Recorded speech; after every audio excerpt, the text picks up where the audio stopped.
Either apologize to my mother or pack your things and get out of my life. The words echoed off the vaulted ceiling of my own foyer.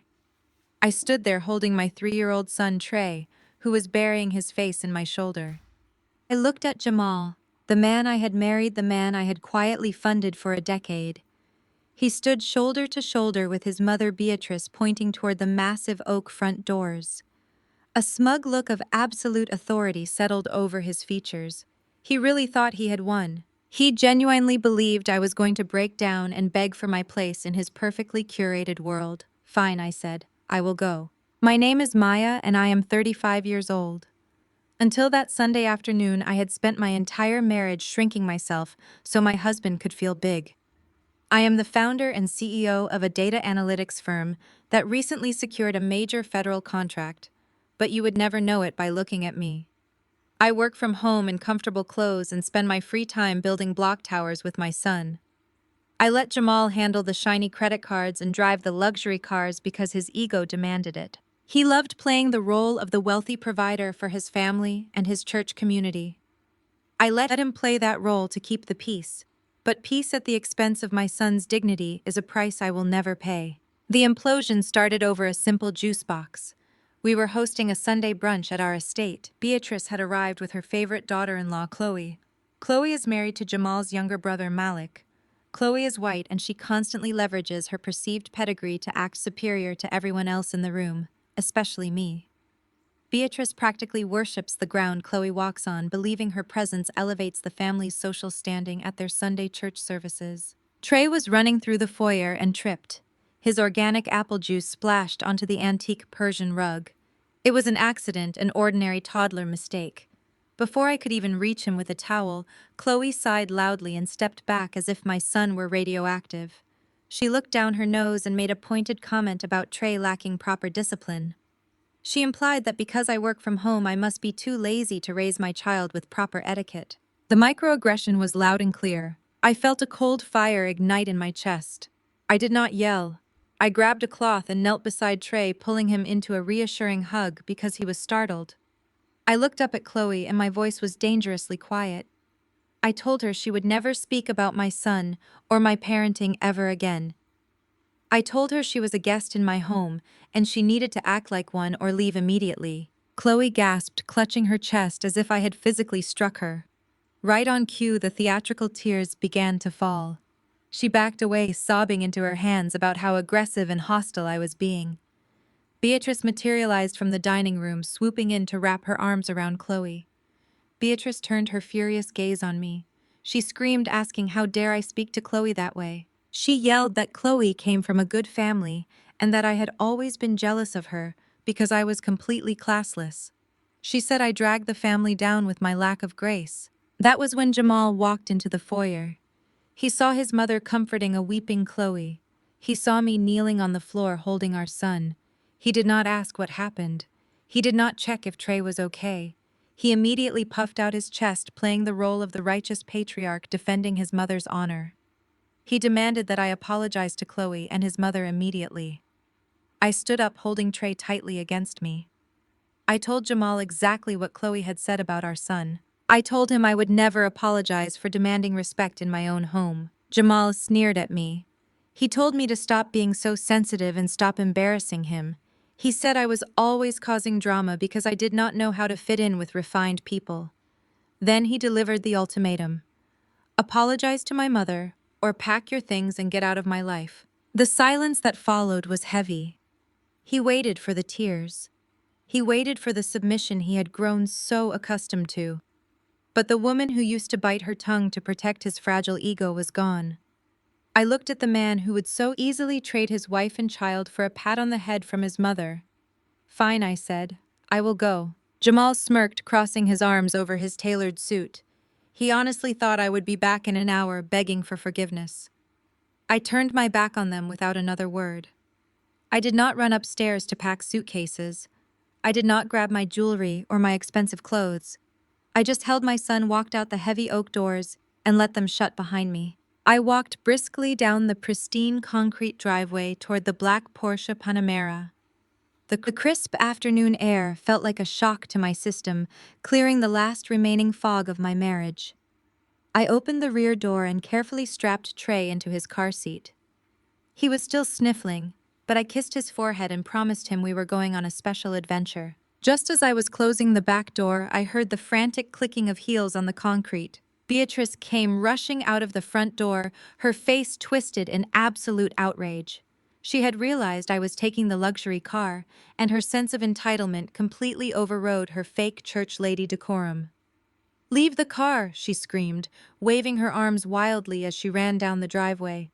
"You have no right to Jamal's things. Leave the Porsche right now." I opened the driver's side door and slid into the leather seat. Beatrice reached the car and slammed her manicured hands flat against the hood, leaving smudges on the flawless black paint. She rushed to my window, her face red and distorted. "Get out of my son's vehicle," she shouted, banging on the glass. "You are not taking his property. You walk away with nothing, just like you came." I calmly pressed the button to lower the window exactly 3 inches. I looked Beatrice dead in the eye. I did not yell. I did not curse. I simply stared at her with a level of cold, absolute certainty that made her physically step back.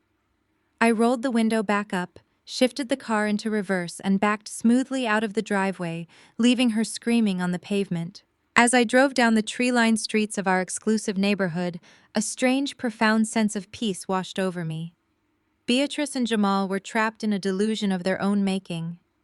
Jamal truly believed the house, the cars, and the massive bank accounts belonged to him because he was the one who physically swiped the debit cards at country clubs and expensive restaurants. I had spent years playing the role of the wealthy breadwinner, and somewhere along the line he actually forgot the reality of our financial structure. He forgot that the deed to that sprawling estate was held by a corporate trust in Delaware. He forgot that the title to the Porsche Panamera was registered directly to my data analytics firm.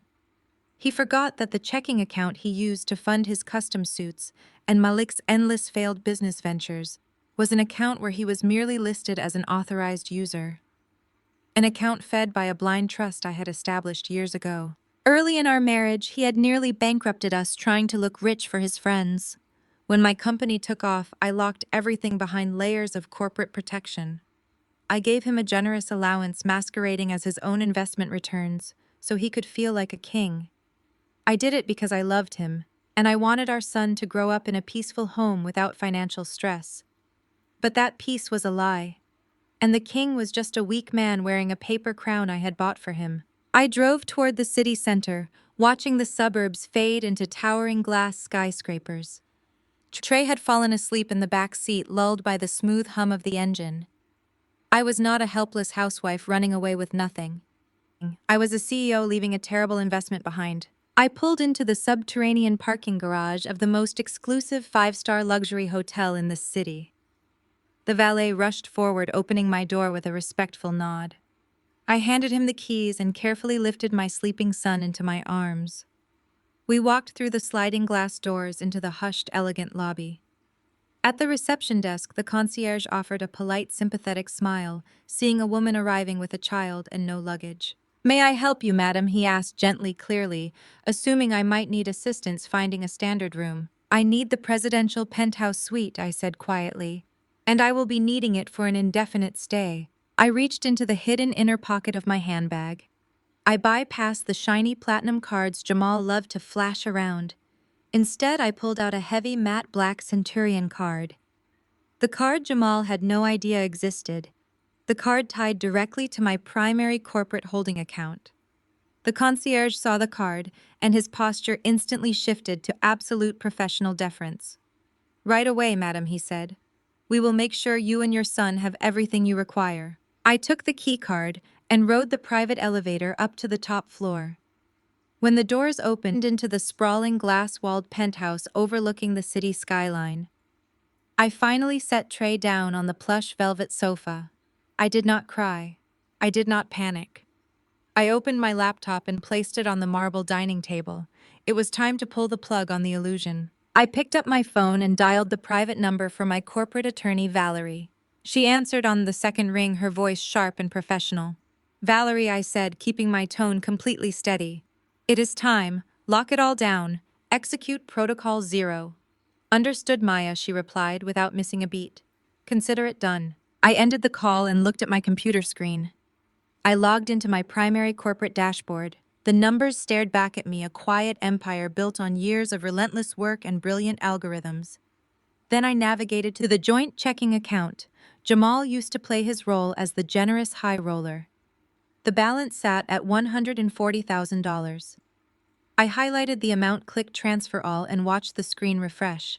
The balance dropped to zero. The kill switch had been flipped, and Jamal had absolutely no idea the darkness that was coming for him. Either apologize to my mother right now or pack your things and get out of my life. My husband stood in the grand foyer of our custom-built estate, pointing a perfectly manicured finger at the solid oak front doors. Behind him, his mother wore a triumphant smirk that reached all the way to her eyes. Beside her, his sister-in-law was delicately dabbing away completely fake tears with a linen napkin. I looked down at our 3-year-old son, who was clutching my leg tightly, his small body trembling from the sudden shouting. I did not scream. I did not drop to my knees and beg. I simply looked at the man I had secretly funded for an entire decade and gave him my answer. Fine, I will go. What he did not know, and what his mother was about to find out when she chased me down the driveway screaming at me to leave. The Porsche was that he did not own the car. He did not own the sprawling house we were standing in. And by 9 o'clock the next morning he would not own a single dollar to his name. My name is Maya, and I am 35 years old. Until that Sunday afternoon, I had spent my entire marriage shrinking my empire so my husband could feel like a king. I am the founder and chief executive officer of a data analytics firm that recently secured a massive federal contract. My company optimizes conversion strategies for global brands, generating revenue numbers that most people cannot even comprehend. But you would never know it by looking at me.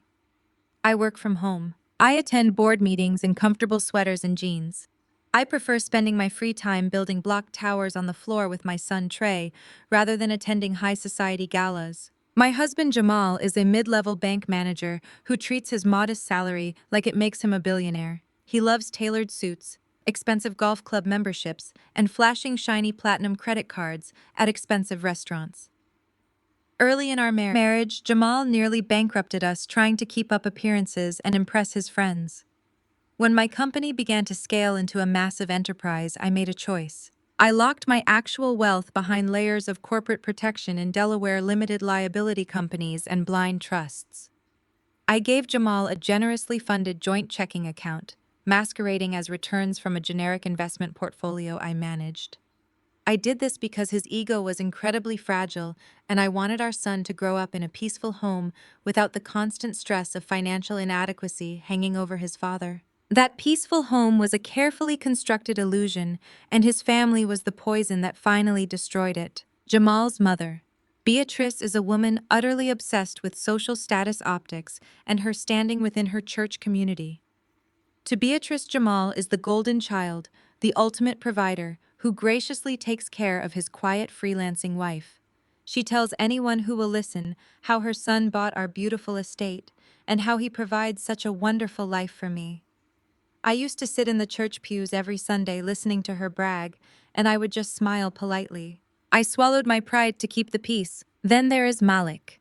Malik is Jamal's younger brother and a perpetually failing entrepreneur who refuses to get a real job. 2 years ago, Malik married Chloe.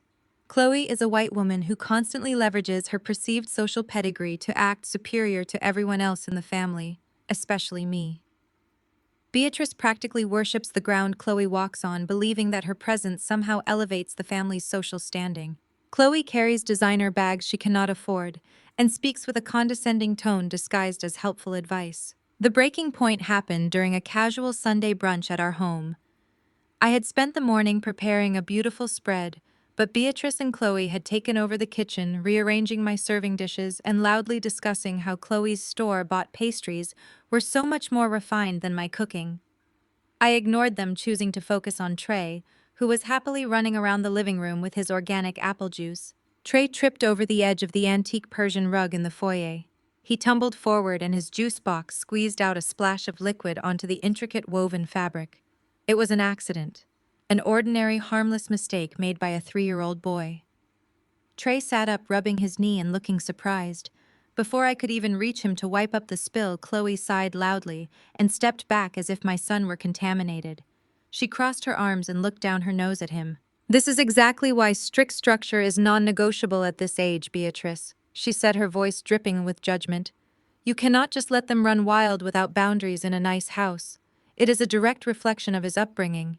She looked right at me, implying that because I work from home, I must be too lazy to raise a young black boy with proper discipline.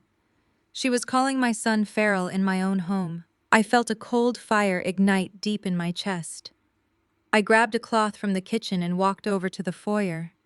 I knelt beside Trey, pulling him into a reassuring hug and wiping his face before I even looked at the floor. Then I stood up and looked Chloe dead in the eye. My voice was dangerously quiet and completely steady. I told her she would never speak about my son or my parenting ever again. I told her she was a guest in my house and she needed to remember her place, or she could leave immediately and never come back. Chloe gasped, clutching her chest as if I had physically struck her. Right on cue, the theatrical tears began to fall. She backed away, sobbing into her hands about how aggressive and hostile I was being to her when she was only trying to offer helpful family advice. Beatrice materialized from the dining room, swooping in to wrap her arms protectively around Chloe. She turned her furious gaze on me, her face twisting with indignation. She screamed at me, asking how dare I speak to Chloe that way. She yelled that I was completely classless and jealous.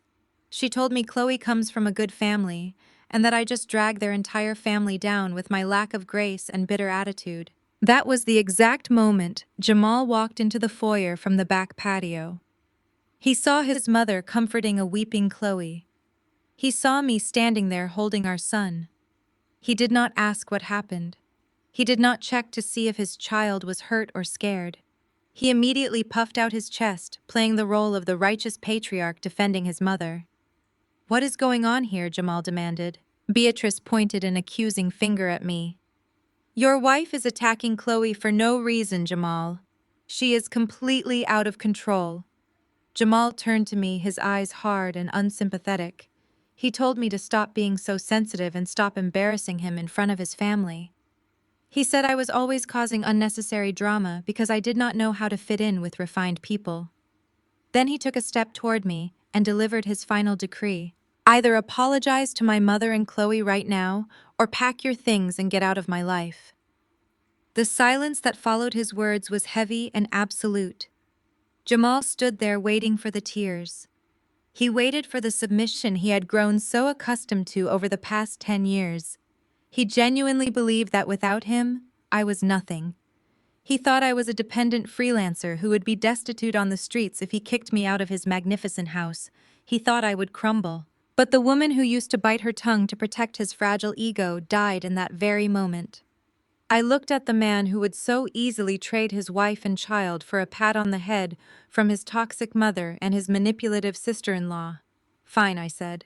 "I will go." Jamal smirked, crossing his arms over his tailored suit. He honestly thought I would be back in an hour begging for his forgiveness. I turned my back on them without another word. I did not run upstairs to pack suitcases. I did not grab my expensive jewelry or my designer clothes. I just held my son tightly, walked out the heavy front doors, and let them shut firmly behind me. I walked briskly down the pristine concrete driveway toward the black Porsche Panamera parked near the garage. The crisp afternoon air felt like a shock of electricity to my system, clearing away the last remaining fog of my toxic marriage. I opened the rear door and carefully strapped Trey into his car seat. He was still sniffling from the shouting, but I kissed his forehead, smiled warmly, and promised him we were going on a very special adventure, just the two of us. Just as I was closing the back door, I heard the frantic clicking of heels hitting the concrete. Beatrice came rushing out of the front door, her face twisted in absolute outrage. She had realized I was taking the luxury vehicle, and her sense of entitlement completely overrode her fake church lady decorum. "Leave the car," she screamed, waving her arms wildly as she ran down the driveway. "You have no right to Jamal's things. Leave the Porsche right now. Do not touch my son's property." I opened the driver's side door and slid into the cool leather seat. Beatrice reached the car and slammed her manicured hands flat against the hood, leaving smudges on the flawless black paint. She rushed to my window, her face red and distorted with fury. "Get out of my son's vehicle!" she shouted, banging her fist against the glass. "You are not taking his property. You walk away with nothing just like you came." I calmly pressed the button to lower the window exactly 3 inches. I looked Beatrice dead in the eye. I did not yell back. I did not curse at her. I simply stared at her with a level of cold, absolute certainty that made her physically step back from the door. I rolled the window back up, shifted the car into reverse, and backed smoothly out of the driveway, leaving her screaming and gesturing wildly on the pavement. As I drove down the tree-lined streets of our exclusive neighborhood, a strange and profound sense of peace washed over me. Beatrice and Jamal were trapped in a delusion of their own making. Jamal truly believed the house, the cars, and the massive bank accounts belonged to him because he was the one who physically swiped the debit cards at the country club and the expensive restaurants. He had spent years playing the role of the wealthy breadwinner, and somewhere along the line he actually forgot the reality of our financial structure. He forgot that the deed to that sprawling estate was held by a corporate trust located in Delaware. He forgot that the title to the Porsche Panamera was registered directly to my data analytics firm as a corporate vehicle. He forgot that the joint checking account he used to fund his custom suits and Malik's endless failed business ventures was an account where he was merely listed as an authorized user. An account fed directly by a blind trust I had established and maintained. I drove toward the city center, watching the quiet suburbs fade into towering glass skyscrapers. Trey had fallen asleep in the back seat, lulled by the smooth, quiet hum of the engine. I was not a helpless housewife running away with nothing. I was a chief executive officer leaving a terrible investment behind. I pulled into the subterranean parking garage of the most exclusive luxury hotel in the city. The valet rushed forward, opening my door with a respectful nod. I handed him the keys and carefully lifted my sleeping son into my arms. We walked through the automatic sliding glass doors into the hushed, elegant lobby. The air smelled of fresh lilies and expensive cedar. At the reception desk, the concierge offered a polite and sympathetic smile, seeing a woman arriving with a child and absolutely no luggage. "May I help you, madam?" he asked gently, clearly, assuming I might need assistance, finding a standard room for the night. "I need the presidential penthouse suite," I said quietly, "and I will be needing it for an indefinite stay." I reached into the hidden inner pocket of my handbag. I bypassed the shiny platinum credit cards Jamal loved to flash around at dinners. Instead, I pulled out a heavy matte black Centurion card. The card Jamal had no idea existed.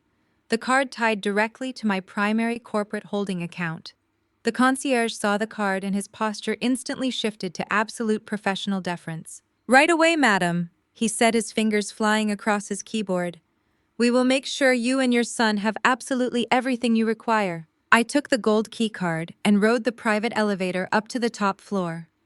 When the polished doors opened into the sprawling glass-walled penthouse overlooking the entire city skyline, I finally set Trey down on the plush velvet sofa. I pulled a soft blanket over him and made sure he was comfortable. I did not cry. I did not panic about the future. I walked over to the marble dining table and opened my laptop. It was time to pull the plug on the illusion. I picked up my phone and dialed the private number for my corporate attorney, Valerie. She is a brilliant, ruthless lawyer who handles all my corporate structuring, and she knows exactly how my assets are protected. She answered on the second ring, her voice sharp and professional. "Valerie," I said, keeping my tone completely steady and devoid of emotion. "It is time. Lock it all down. Execute Protocol 0. "Understood, Maya," she replied without missing a single beat. "Consider it done. I will have the eviction notices and the asset freezes processed immediately." I ended the call and looked at my computer screen. I logged into my primary corporate dashboard.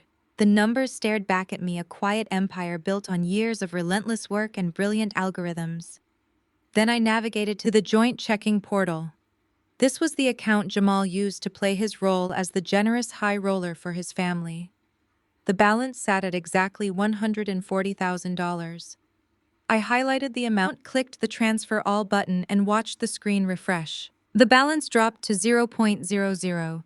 The kill switch had been flipped, and Jamal had absolutely no idea the darkness that was coming for him the next morning. As I sat in the silent glow of my laptop screen, watching the account balance read 0, I felt no guilt whatsoever. People often ask how a marriage dissolves. They assume it is one massive explosive event that burns the house down in a single night. But that is not how it happens. It happens in 1,000 tiny paper cuts of disrespect until you finally bleed out. For me, the fatal cut happened last November. My company builds complex algorithms that predict consumer behavior for global brands. I deal with hard data every single day. I know how to spot a pattern. But for years, I willfully ignored the data right in front of me when it came to Jamal and his family. I wanted a peaceful home for Trey, so I swallowed my pride. Last Thanksgiving made that impossible. I had hired a high-end private chef to prepare a flawless holiday spread for our extended family and several of Beatrice's esteemed church friends. The kitchen island was covered in beautiful silver chafing dishes filled with roasted turkey cornbread dressing, candied yams, and perfectly seasoned greens. I had spared absolutely no expense because I knew Beatrice would use any flaw to criticize my abilities as a wife. Then Chloe arrived with Malik. Chloe walked through the front doors carrying a single store-bought pecan pie. It was still in the cheap aluminum tin with the barcode sticker attached to the plastic lid. She set it on the counter and made a loud, passive-aggressive comment to Beatrice about how she believed in the personal touch of bringing something from home rather than outsourcing family care to hired help. It was a direct insult regarding my catered meal. Instead of correcting her, Beatrice gasped, as if Chloe had just presented a culinary masterpiece crafted by a Michelin star chef. Beatrice clapped her hands together and loudly praised Chloe for her refined upbringing and her dedication to traditional family values. She paraded the cheap tin around the kitchen, showing it to her church friends as proof of what a wonderful, refined woman Malik had married. But Beatrice needed prime real estate on the massive marble kitchen island to display Chloe's mediocre pie. The island was already full of the catered food. Instead of simply shifting a few plates, Beatrice literally picked up 2 heavy silver chafing dishes containing my main side dishes. She carried them right out of the kitchen and into the adjoining laundry room. She shoved my expensive, professionally prepared food next to the washing machine and a box of laundry detergent, just to make Chloe's store-bought dessert the grand centerpiece of the room. I walked in to find my food sitting on top of the dryer. I calmly walked back out and pulled Jamal aside into the hallway. I kept my voice perfectly low so the guests would not hear. I explained how incredibly disrespectful his mother was being. I asked him to step into the kitchen and set a firm boundary about how I was to be treated in my own home. Jamal sighed heavily and rolled his eyes. He checked his reflection in the hallway mirror, adjusting the collar of his expensive custom shirt. He looked at me with total annoyance. He told me to stop being so sensitive and just let his mother have her moment. He said Chloe was making a genuine effort to fit in with our family, and I was just looking for a reason to create unnecessary drama. He traded my dignity for his mother's approval without a second thought. He brushed past me and went back to entertaining his guests. But the pie incident was not the moment my love for him actually died. The true death of our marriage happened about 3 hours later. After dinner, the house was full of loud conversation, music, and laughter. I went upstairs to the home office to grab a charger for my phone. The heavy wooden door was slightly ajar. I stopped in my tracks when I heard Jamal and Malik talking inside. Malik was pacing the floor, talking frantically about another one of his failed business ventures. Malik was constantly launching companies that collapsed within 6 months, leaving a wide trail of debt. He owed money to people who were rapidly losing patience, and he was begging his older brother for a bailout. I watched through the narrow crack in the door as Jamal leaned back in his leather executive chair, playing the role of the benevolent, wealthy patriarch. He reached into his desk drawer and pulled out a checkbook. It was the checkbook for the joint account that I exclusively funded. My money. The money generated entirely by my data analytics firm. Jamal confidently wrote out a check for $20,000. He ripped it from the ledger and handed it to his brother with a condescending but proud smile. He told Malik to take care of the bad investment and not to worry about the funds. He patted his brother on the shoulder and said he had plenty more where that came from. He soaked up Malik's absolute gratitude, acting like a self-made king distributing charity to the peasants. I was giving away $20,000 of my money to a man who actively participated in mocking me downstairs. He was funding the very people who treated me like an outsider in my own home. He was using my endless hours of corporate labor to buy his family's loyalty and worship. I walked away from the office door without making a sound. I did not confront him that night. I went back downstairs and smiled through the rest of the holiday gathering, serving drinks and clearing plates. But inside my heart had turned to pure ice. That was the exact moment I realized Jamal was not just a weak man crippled by a toxic family dynamic. He was an active parasite using my blood to feed the very people who were trying to destroy me. Sitting in the quiet luxury of the penthouse suite, I closed my laptop. The total transfer was complete. The money he used to buy his family's respect was safely locked behind my corporate firewalls. He had spent the last decade making me feel incredibly small so he could feel large. He had used my silence to build a fortress of arrogance. But tomorrow morning the sun would rise, and the reality of his actual size would finally be revealed to everyone. I watched the green numbers on my screen vanish, replaced by a simple 0. There was no grand explosion in the penthouse suite. The only sound was the soft breathing of my son, sleeping peacefully on the velvet sofa, and the distant hum of city traffic dozens of floors below us. A soft knock at the heavy wooden door broke the silence. I closed my laptop and walked over to receive the room service cart I had ordered earlier. The attendant wheeled in a silver tray, holding a pot of chamomile tea and a plate of fresh fruit. I tipped him generously and locked the door behind him. I poured myself a cup of tea, feeling a strange sense of calm wash over me. The digital kill switch was only the first part of my strategy. The financial starvation would panic Jamal, but the real devastation was sitting inside the leather briefcase I had brought with me. I walked over to the armchair where I had dropped my bag and pulled out a thick manila folder. These were not documents my corporate lawyers had gathered. These were papers I had physically copied from Jamal's private safe in his home office exactly 1 week ago. Jamal always thought he was a mastermind, but his arrogance made him incredibly sloppy. He used his mother's birthday as the combination for everything from his phone to his hidden floor safe. When he left for his mid-level banking job last Tuesday, I went into his office to look for a missing tax document. Instead, I found a mountain of secrets that completely shattered any remaining illusions I had about the man I married. I opened the folder on the marble dining table and spread the papers out next to my teacup. Jamal had not just been playing a rich man on my dime. He had been incredibly reckless. The documents in front of me were promissory notes and high-interest loan agreements. These were not standard bank loans. These were aggressive predatory loans from private lenders who charge exorbitant interest rates. The kind of money desperate people borrow when traditional banks cut them off. I sifted through the printed bank statements attached to the loan files. I traced exactly where all that borrowed money was going. My generous monthly allowance to him was substantial, but it apparently was not enough to keep up with the insatiable greed of his mother Beatrice and his sister-in-law Chloe. The statements painted a pathetic picture of a man buying his family's love. There was a $40,000 wire transfer to a luxury travel agency. That funded the 2-week trip to a private villa in the Maldives that Malik and Chloe took last summer. Chloe had posted hundreds of pictures on social media bragging about her lavish lifestyle and her successful husband. In reality, her brother-in-law was financing her entire fake reality with borrowed money. There were massive payments to auto dealerships for Chloe's leased luxury sport utility vehicle. There were checks written directly to Beatrice's church building fund strictly, so Beatrice could have her name engraved on a platinum donor plaque in the sanctuary. Jamal was drowning himself in high-yield debt just so his mother could walk into Sunday service and be treated like royalty.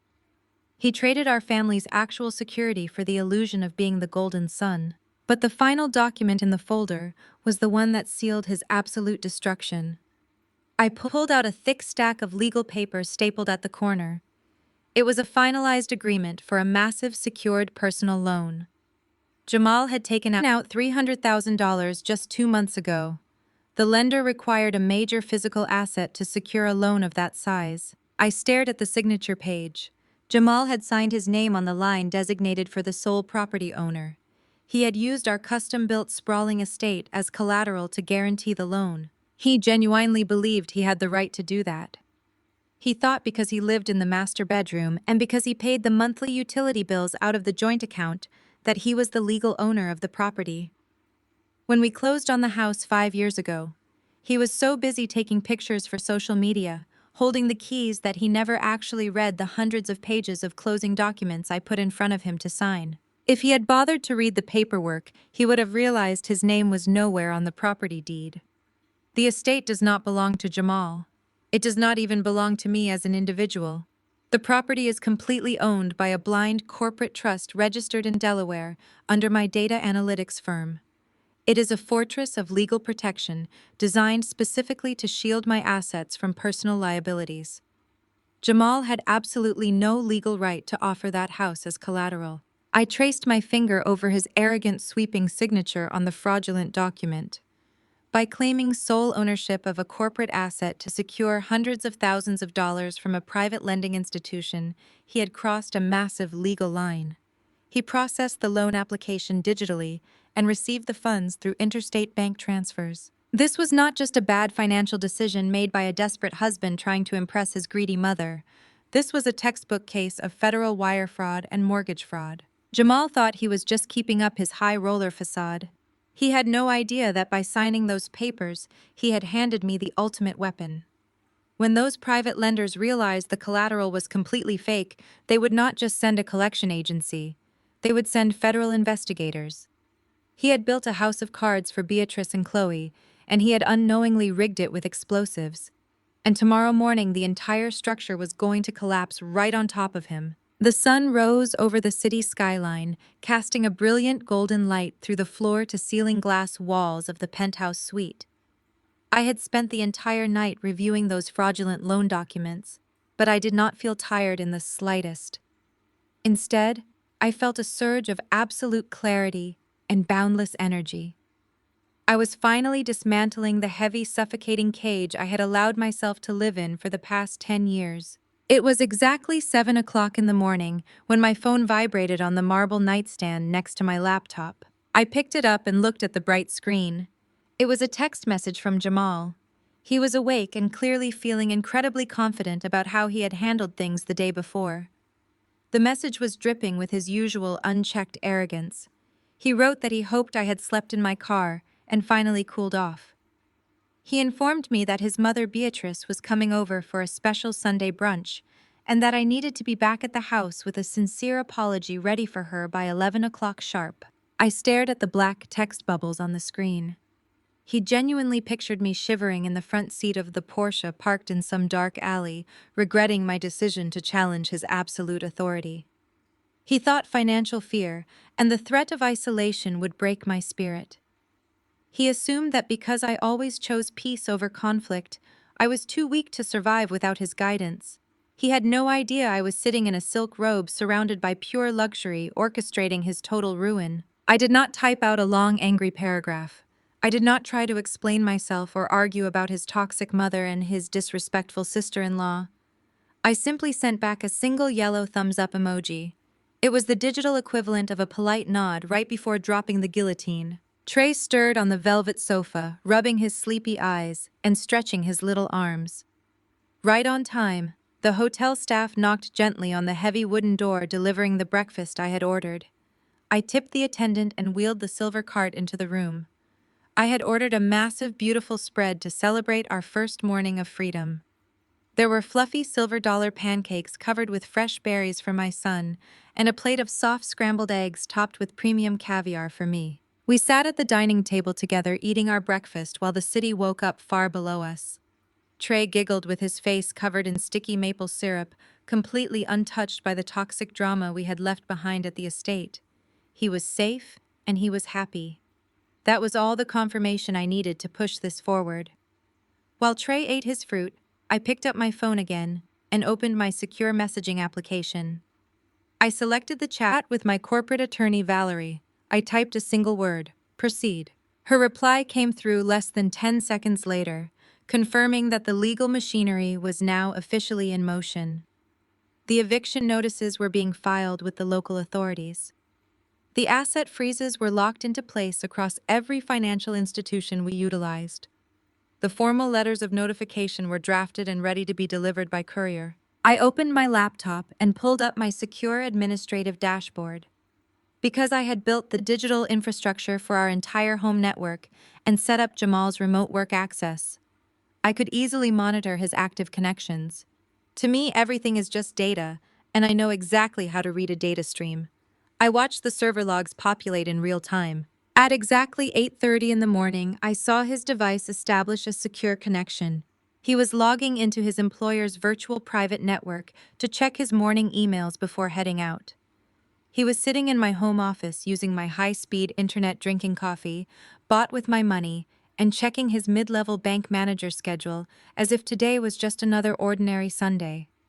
He was completely unaware of the massive anvil currently suspended by a tiny thread right above his head. I knew his weekend routine perfectly. Before Beatrice and Chloe arrived for their triumphant brunch, Jamal would always drive down to an upscale artisanal coffee shop in the wealthy commercial district.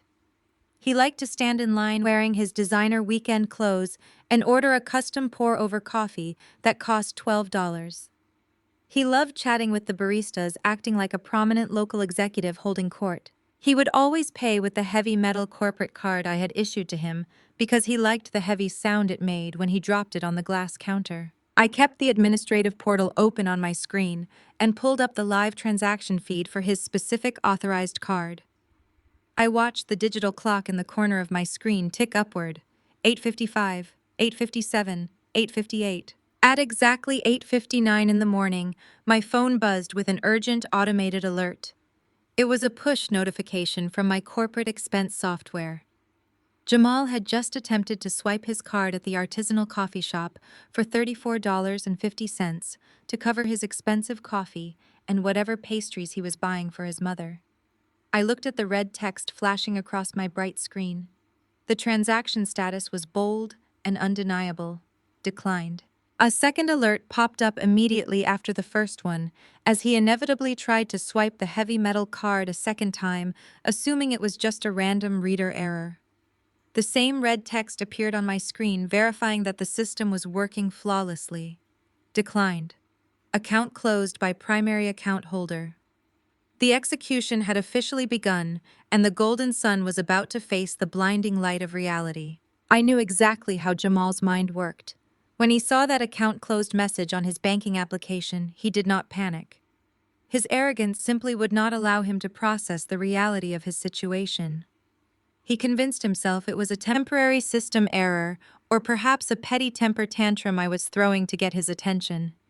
He figured my lawyer Valerie was just bluffing to scare him. In his mind, he was still the untouchable executive, and I was just the emotional wife who would eventually calm down and unlock his funds. To cope with the slight inconvenience of the morning and to soothe his bruised ego, Jamal fell back on his favorite coping mechanism. He decided to play the role of the big shot. Around noon, I sat on the plush sofa in my hotel suite, watching my corporate dashboard track his digital footprint. I could see the geolocation tags hitting my security network. Jamal had invited his two managing directors out for a lavish power lunch. He chose an upscale downtown steakhouse known for its dim lighting, dark mahogany tables, and exorbitant prices. It was the kind of establishment where mid-level managers go to pretend they are Wall Street billionaires. I could perfectly picture the scene unfolding. Jamal sitting in a curved leather booth, wearing a custom-tailored suit that I had paid for. He would be holding court ordering dry-aged tomahawk steaks and sparkling water imported from Italy. He wanted to impress his bosses. He wanted to project the image of a man who spent his weekend making high-level real estate investments, rather than a man who had just been ordered to vacate his own home. He spent an hour and a half laughing, bragging, and acting like he owned the entire city. Then the waiter brought the bill presented in a sleek black leather folder. I watched the transaction attempt hit my server. $642. Jamal did not even look at the receipt. He casually reached into his designer wallet and pulled out his heavy metal platinum card. He dropped it onto the leather folder with a loud, deliberate clink, making sure his managing directors noticed the premium card. The waiter offered a polite nod, picked up the folder, and walked away toward the cashier station. Jamal leaned back in his seat, continuing his arrogant stories, completely oblivious to the digital wall he was about to crash into. 3 minutes later, the waiter did not return. Instead, the general manager of the restaurant approached the table. He was a professional man trained in absolute discretion.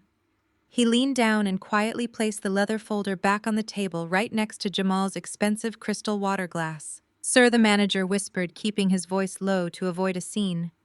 "I am terribly sorry, but your card has been declined. We attempted to run it twice, but the merchant services network is indicating the account has been closed." Jamal felt a hot flush of embarrassment creep up his neck. His managing directors stopped talking and glanced over.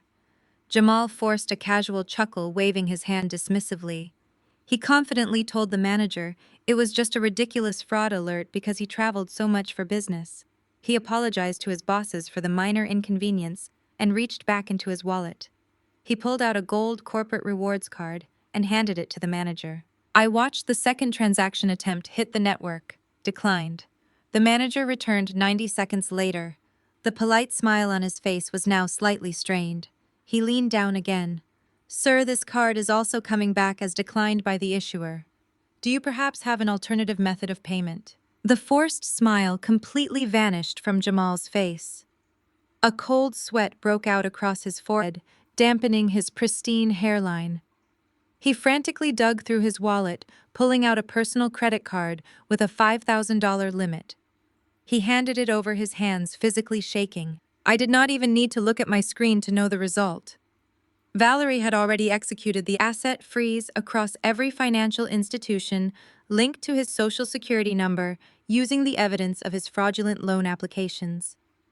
When the manager returned for the third time, he did not bother whispering.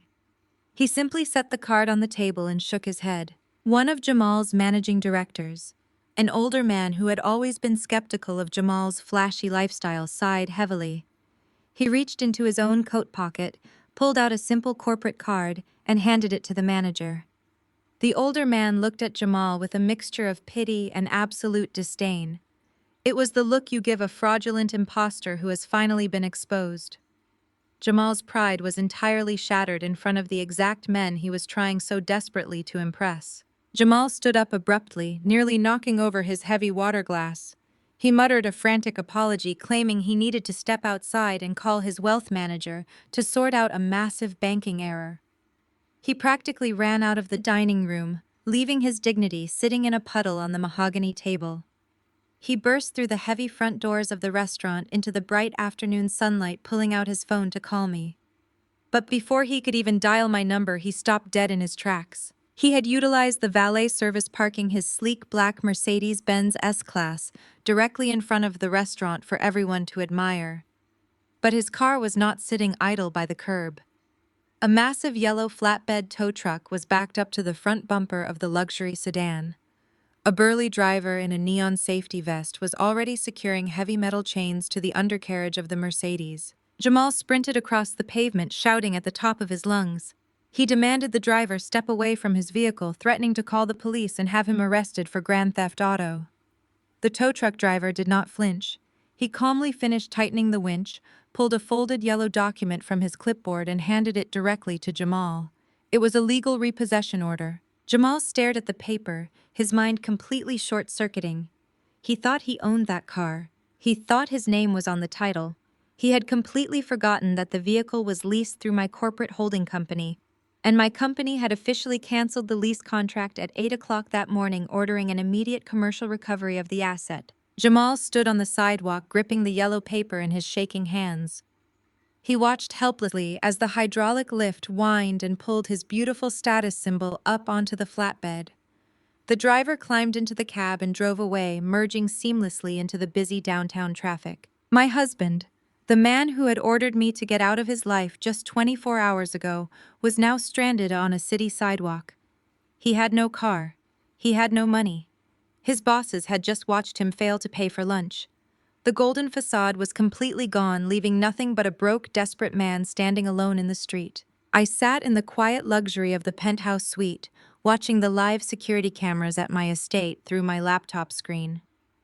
When Jamal watched his leased luxury car get towed away outside that upscale restaurant, he did exactly what a weak man always does when the real world finally bites back. He pulled out his phone and immediately dialed his mother. I knew this because less than 20 minutes after the tow truck drove away, my security feed showed Beatrice's silver sport utility vehicle speeding up the private road toward the house. She thought she was going to teach me a lesson. She had loaded the back of her vehicle with cheap cardboard moving boxes and heavy-duty trash bags. Her plan was incredibly predictable. She intended to march into my home, pack up my clothes, and throw my belongings onto the front lawn for the entire neighborhood to see. She wanted to publicly humiliate me and assert her dominance as the true matriarch of the family. But when she yanked her steering wheel to turn into the sweeping circular driveway, she hit a solid brick wall of reality. The heavy wrought iron gates were pulled firmly shut. Standing directly in front of the gate were two massive private security contractors dressed in black tactical suits. I had dispatched them early that morning the moment I left the house. Through the high-definition camera feed, I could see the locksmiths working diligently in the background, completely replacing every single lock and deadbolt on the massive front doors. Beatrice slammed her vehicle into park right in the middle of the street. She threw open her door and marched toward the gates carrying a stack of flattened cardboard boxes under her arm. She was wearing her Sunday best, a tailored pastel suit, and a wide-brimmed hat, completely ready to play the righteous mother defending her golden son. She pointed a manicured finger at the security guards. She demanded they step aside immediately, claiming she was Jamal's mother, and she had every right to enter the property. She yelled that she was there to pack up the belongings of her son's disrespectful wife and change the locks. The lead security guard, a tall, broad-shouldered man, did not even flinch. He calmly informed her that the property was legally secured by the corporate owner and that no unauthorized personnel were permitted on the premises. He politely asked her to return to her vehicle and clear the driveway. Beatrice lost her mind. She dropped the cardboard boxes onto the pavement and started screaming at the top of her lungs. She yelled that it was her son's house. She insisted that Jamal bought the estate with his own hard-earned money and that I was nothing but a manipulative gold digger trying to stage a hostile takeover of his personal assets. She told the guards they were participating in a felony breaking and entering, and she was going to have them all thrown in federal prison. When the guards simply crossed their arms and stared at her in silence, Beatrice reached into her designer purse and pulled out her phone. She dialed emergency services right there on the sidewalk. She put on her best distressed citizen voice and frantically told the dispatcher that a group of armed thugs was currently breaking into her son's multi-million-dollar estate and holding the property hostage. Less than 5 minutes later, two local police cruisers came speeding down the quiet suburban street with their lights flashing brightly. The flashing blue and red lights did exactly what they always do in an affluent, quiet neighborhood. They drew an immediate audience. Doors opened across the street. Wealthy neighbors stepped out onto their manicured lawns and wide wrap-around porches holding their coffee mugs. Several of these neighbors were women Beatrice actively tried to impress at church functions and country club charity dinners. They all stood there watching intently as the drama unfolded. Beatrice rushed up to the police officers the moment they stepped out of their cruisers. She immediately started playing the victim. She dramatically clutched her chest and pointed at the security guards, claiming they had forcefully barricaded her son's home and were currently stealing his expensive property inside. She demanded the officers arrest the men immediately and break open the iron gates so she could secure her family's assets. The lead police officer, a seasoned veteran who looked completely unfazed by her theatrical performance, nodded calmly and walked over to the iron gates. He approached the lead security guard and asked what was going on. The security guard did not argue. He simply reached into his tactical vest and pulled out a thick yellow legal folder provided directly by my attorney Valerie. He handed the folder through the iron bars to the police officer. The officer opened the folder right there on the sidewalk. Inside was the certified corporate deed proving absolute ownership by my Delaware Limited Liability Company. Behind that was the official trespassing injunction naming Jamal, Beatrice, and Malik specifically. The documents explicitly outlined that the current occupants were entirely unauthorized and that the corporate entity was executing a lawful securing of its own commercial asset. The officer spent a full 2 minutes reading the highlighted paragraphs. He checked the official notary stamps and the corporate seals. Then he closed the folder and handed it back to the security guard with a polite nod of acknowledgement. The officer turned around and walked slowly back to Beatrice. She was standing with her hands on her hips, wearing a smug, victorious smile. She genuinely thought the officer was about to pull out his handcuffs and march the security team away. She was already mentally preparing to walk through those gates and claim her throne. Instead, the officer looked at Beatrice with a stern, uncompromising expression. "Ma'am," the officer said, his voice loud enough to carry across the quiet street. "These men are legally contracted by the verified corporate owner of this estate. They have every right to be here and secure this property. You, however, do not." Beatrice's smug smile instantly vanished. The color completely drained from her face. She stammered, asking what he was talking about and insisting again that her son Jamal owned the house. The officer shook his head. "Your son's name is nowhere on the deed, ma'am. This is private corporate property. I need you to pick up your boxes, get back in your vehicle, and step off this driveway immediately. If you refuse to leave the premises right now, I will have no choice but to place you under arrest for criminal trespassing." The absolute silence that fell over the street was deafening. Beatrice stood frozen. The women she had spent years trying to impress the neighbors she had bragged to about her wealthy, successful son were all watching her being threatened with arrest on a public sidewalk. She had arrived intending to humiliate me and throw my clothes on the lawn. Instead, she was the one being publicly discarded, standing next to a pile of empty cardboard boxes, while the police ordered her to leave a house her son never actually owned.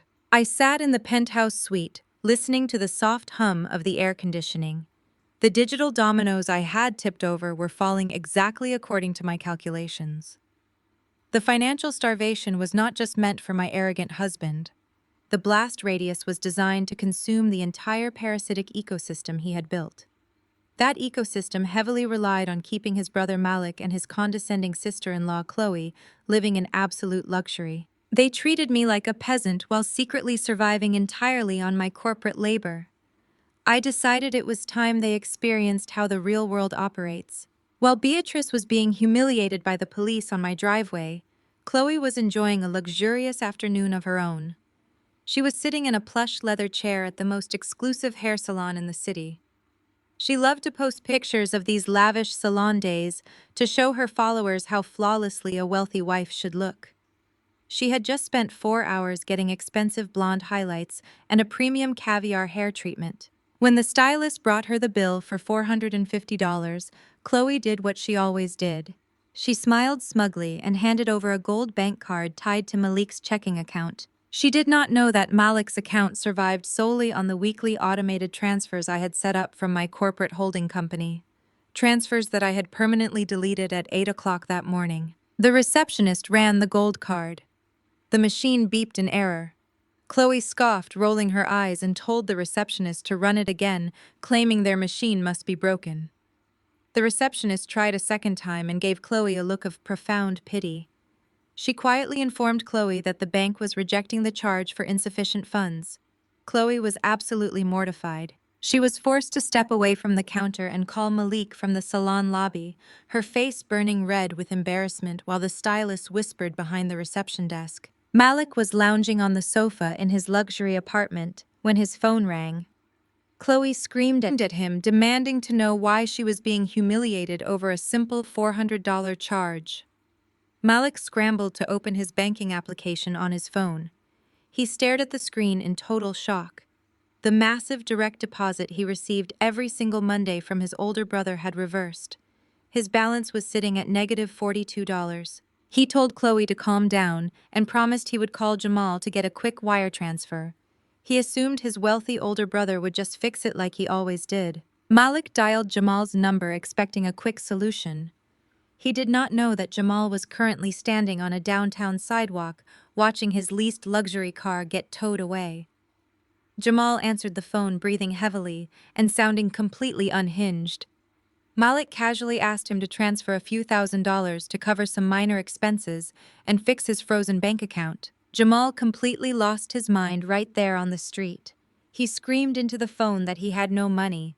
He yelled that the car was gone, the house was locked down, and the credit cards were completely dead. He told Malik not to ever call him for money again because the well was permanently dry. Jamal hung up the phone, leaving Malik staring at his screen in absolute terror. The realization hit Malik like a physical blow. His rich brother was broke, which meant Malik was broke. 2 hours later, Chloe stormed out of the elevator and marched down the pristine hallway toward their luxury high-rise condominium. She was furious that she had to leave her designer watch at the salon as collateral until she could pay her bill. She planned to scream at Malik the moment she walked inside, but her anger quickly turned to pure shock when she reached their front door. Taped directly over the brass apartment number was a bright green legal document. It was a formal 3-day pay or quit eviction notice. I had known for weeks that Malik was behind on his rent. Jamal usually covered it on the 15th of every month. I deliberately timed the asset freeze to coincide exactly with the end of their landlord's grace period. The property management company was demanding $10,000 in back rent and late fees. The automated rent check that Jamal usually covered had bounced hard that morning, and the building management had immediately taken legal action. Chloe ripped the paper off the door and burst into the apartment ready to explode.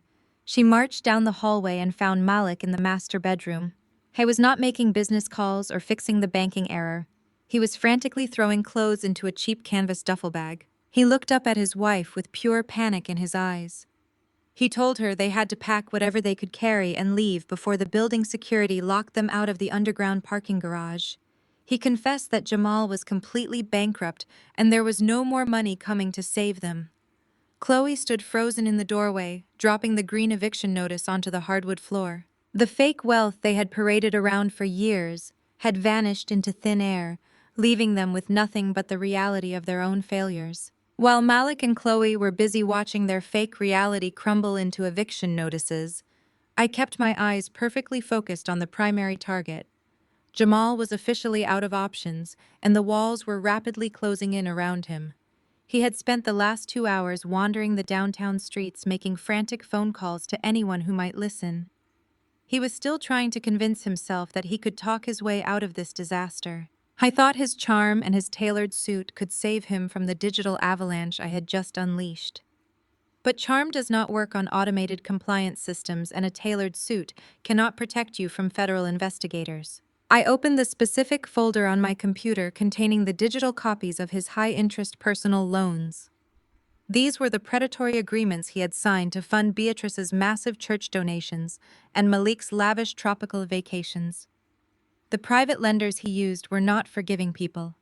They operated on strict financial margins and heavily enforced collateral clauses. They did not care about his golden son status. They only cared about the property he had promised them. Early that morning, my corporate attorney Valerie had taken a very necessary legal step.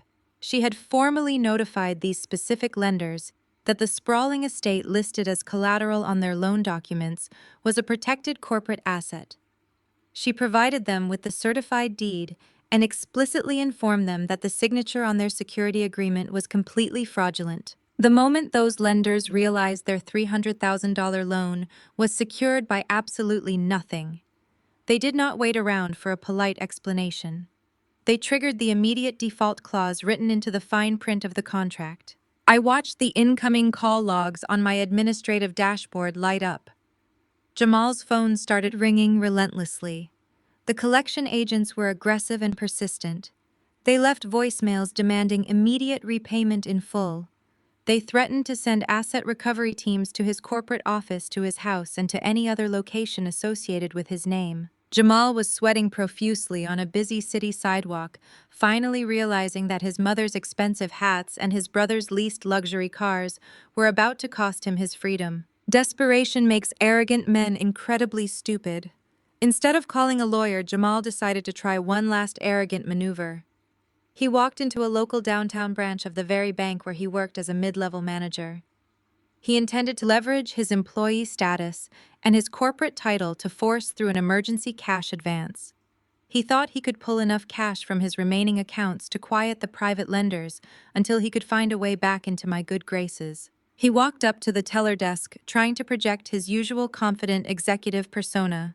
He demanded a massive withdrawal, claiming his cards were just experiencing a temporary security freeze due to suspicious international travel charges. The young teller smiled politely and swiped his employee credential card through her system. The moment the magnetic strip registered her computer screen flashed a bright red warning code.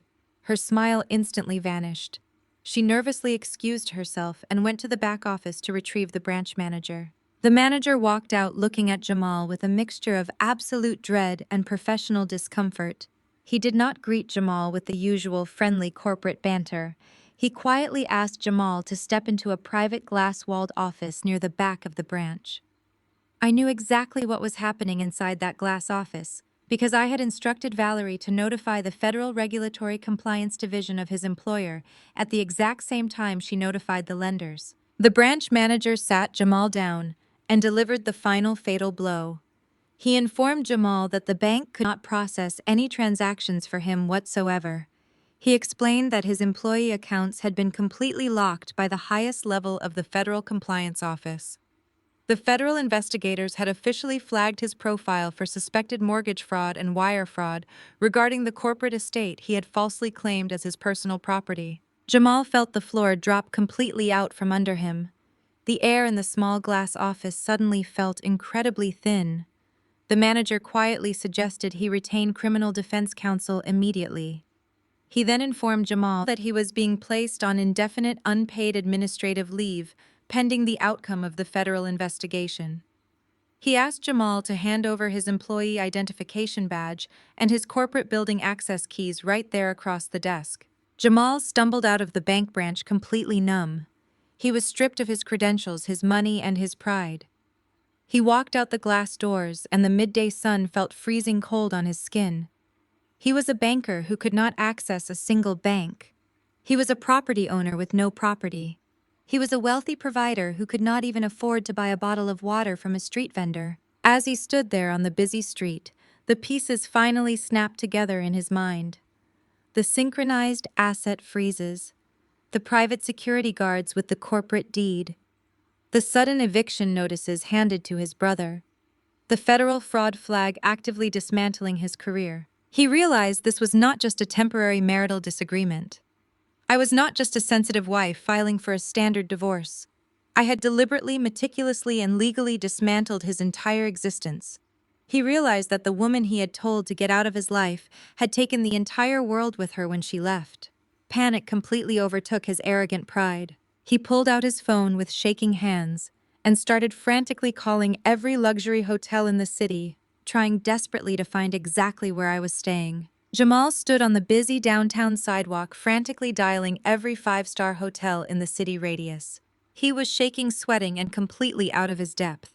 When the various hotel receptionists politely refused to confirm my guest status due to strict privacy protocols, his panic morphed into a desperate need for a familiar sanctuary. He needed someone to tell him he was still important. He needed his mother. He called Beatrice, who was currently driving away from my estate after being threatened with arrest by the local police. They agreed to meet at the one place that always made them feel untouchable, the Heritage Pines Country Club. Beatrice's entire social identity was anchored to that country club. She used the sprawling manicured golf courses and the crystal chandelier dining rooms as her personal stage. She frequently hosted the senior women from her church congregation for extravagant Sunday luncheons, making sure they all knew her successful son was footing the bill. It was her ultimate weapon of social superiority. She did not know that the $50,000 annual membership fee was paid in full every January by my corporate holding company. Jamal arrived in a standard ride-share vehicle, since his leased luxury car was currently sitting in an impound lot. He walked into the grand lobby looking disheveled and completely drained. Beatrice was waiting for him at their favorite corner table in the main dining room. She had smoothed down her pastel suit and reapplied her expensive lipstick, trying to mask the bitter humiliation she had just suffered in my driveway. When Jamal sat down and confessed that he had just been escorted out of his own bank and flagged by federal investigators, Beatrice refused to grasp the reality of the situation. Her narcissism was a thick iron shield. She waved her manicured hand dismissively, telling Jamal to calm down and stop overreacting. She insisted that I was just throwing a massive temper tantrum and that they would simply hire a ruthless divorce attorney to take half of my business. She promised Jamal they would bleed me dry in family court for putting them through this inconvenience. To project an aura of absolute control, Beatrice flagged down a passing waiter. She loudly ordered a $300 bottle of imported champagne to soothe their frayed nerves. She wanted the surrounding tables to see that the golden son and his mother were completely unbothered by whatever trivial drama was happening at home. 5 minutes passed. The waiter did not return with the silver ice bucket and the crystal flutes. Instead, the general manager of the country club approached their table. He was an impeccably dressed man who specialized in handling wealthy patrons with absolute discretion. He did not bring a menu or a bottle. He walked up to the table with his hands clasped behind his back, wearing an expression of polite professional regret. "Good afternoon," the manager said, keeping his voice perfectly modulated. "I am terribly sorry, but I cannot fulfill your beverage order today." Beatrice scoffed, looking at the manager with pure aristocratic disdain. She asked if they were out of that specific vintage and loudly demanded he bring their second-best option immediately so they could toast to her son's future. The manager did not blink. He leaned in slightly closer to the table to ensure the neighboring guests could not hear his words. "Ma'am, it is not an inventory issue," he explained quietly. "It is a membership issue. I was just notified by our financial department that your club access has been terminated effective immediately." Jamal froze his hands, gripping the edge of the crisp white tablecloth. Beatrice, however, went completely on the offensive. She slammed her hand on the table, causing the heavy silver flatware to rattle. She raised her voice, demanding to know what kind of incompetence he was running at this establishment. She proudly declared that her son Jamal was a prominent banking executive who paid a premium for this exclusive membership, and they demanded to be treated with immediate respect. The manager maintained his perfect professional posture. He looked directly at Jamal, ignoring Beatrice entirely. "Sir, your name is not on the primary membership account. You were listed as an authorized guest under a corporate sponsorship.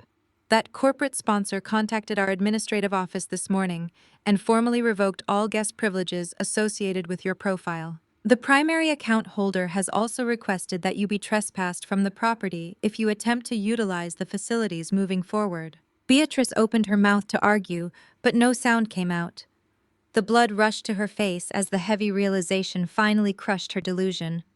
She turned to look at Jamal, expecting him to shout at the manager and fix the situation with his usual arrogance.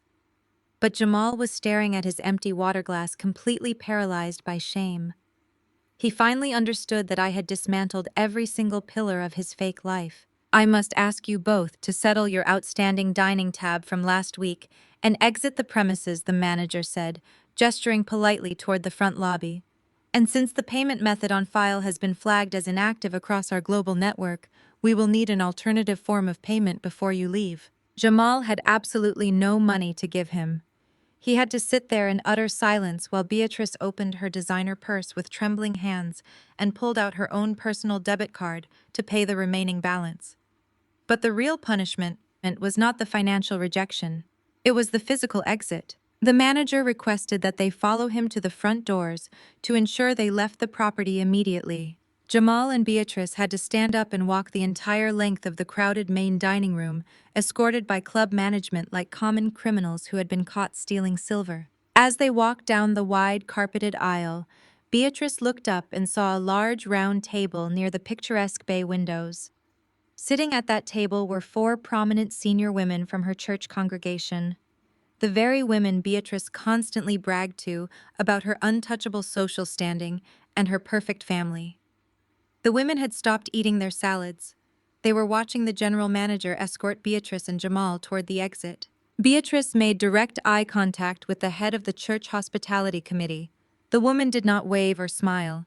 She simply raised a judgmental eyebrow and leaned over to whisper something to the lady sitting next to her. In that single quiet moment, Beatrice experienced absolute social death.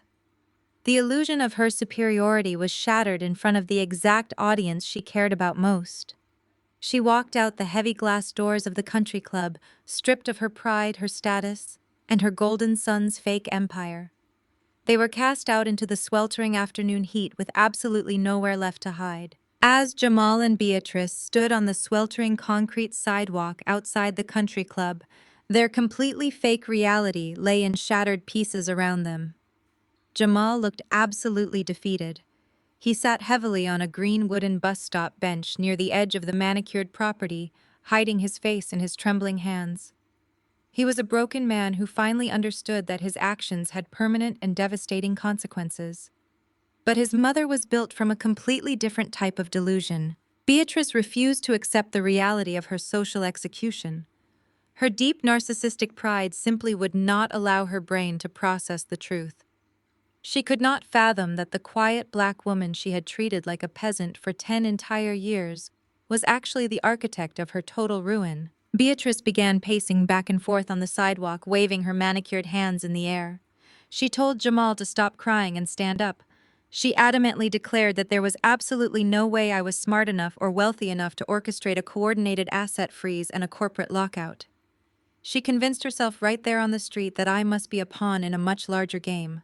She told Jamal that I must be sleeping with a wealthy chief executive or manipulating some rich boss to front the legal fees and supply the tactical security teams. She genuinely believed I was just a lowly administrative worker, using my company resources to illegally steal her prominent son's real estate. Her arrogant mind needed a villain she could understand, so she invented a wealthy corporate manager to blame. She remembered the specific name of the limited liability company that was printed on the trespassing injunction the police officer had shown her in my driveway that morning. She pulled out her phone and aggressively typed the corporate name into a search engine. She found the registered headquarters address listed in the downtown financial district. Beatrice left Jamal sitting alone on the bus stop bench. She marched to her silver sport utility vehicle and slammed the door. She was going to drive downtown and go straight over my head. She was on a mission to speak to the manager and demand her son's stolen kingdom back. The drive from the quiet, wealthy suburbs to the towering downtown financial district took her 30 minutes. She navigated through the dense city traffic until she reached the exact address listed on her phone. She pulled up to a massive 60-story skyscraper made entirely of reflective blue glass and dark steel. It was an intimidating monument to modern corporate power. It was my building, the global headquarters of my data analytics empire. Beatrice handed her keys to the building valet and marched through the towering revolving glass doors. She stepped into a sprawling lobby made of imported white marble and brushed silver. The space was filled with the quiet, sophisticated hum of real wealth and serious business. Executives in tailored suits walked briskly past security turnstiles, while analysts reviewed tablets in sleek lounge areas. Beatrice stuck out entirely. She was loud, frantic, and completely out of her depth, but her blinding ego pushed her forward. She walked straight up to the massive semicircular reception desk. She slammed her hand flat against the polished stone counter, demanding immediate attention from the staff. She told the head receptionist that she needed to speak to the manager of the specific limited liability company she had found on her phone. She deliberately raised her voice, making sure the passing executives in the lobby could hear her complaints. She loudly claimed that the company was participating in a massive financial fraud conspiracy. She insisted that one of their low-level rogue employees named Maya was using corporate resources to illegally steal her son's luxury vehicles and his multi-million-dollar estate.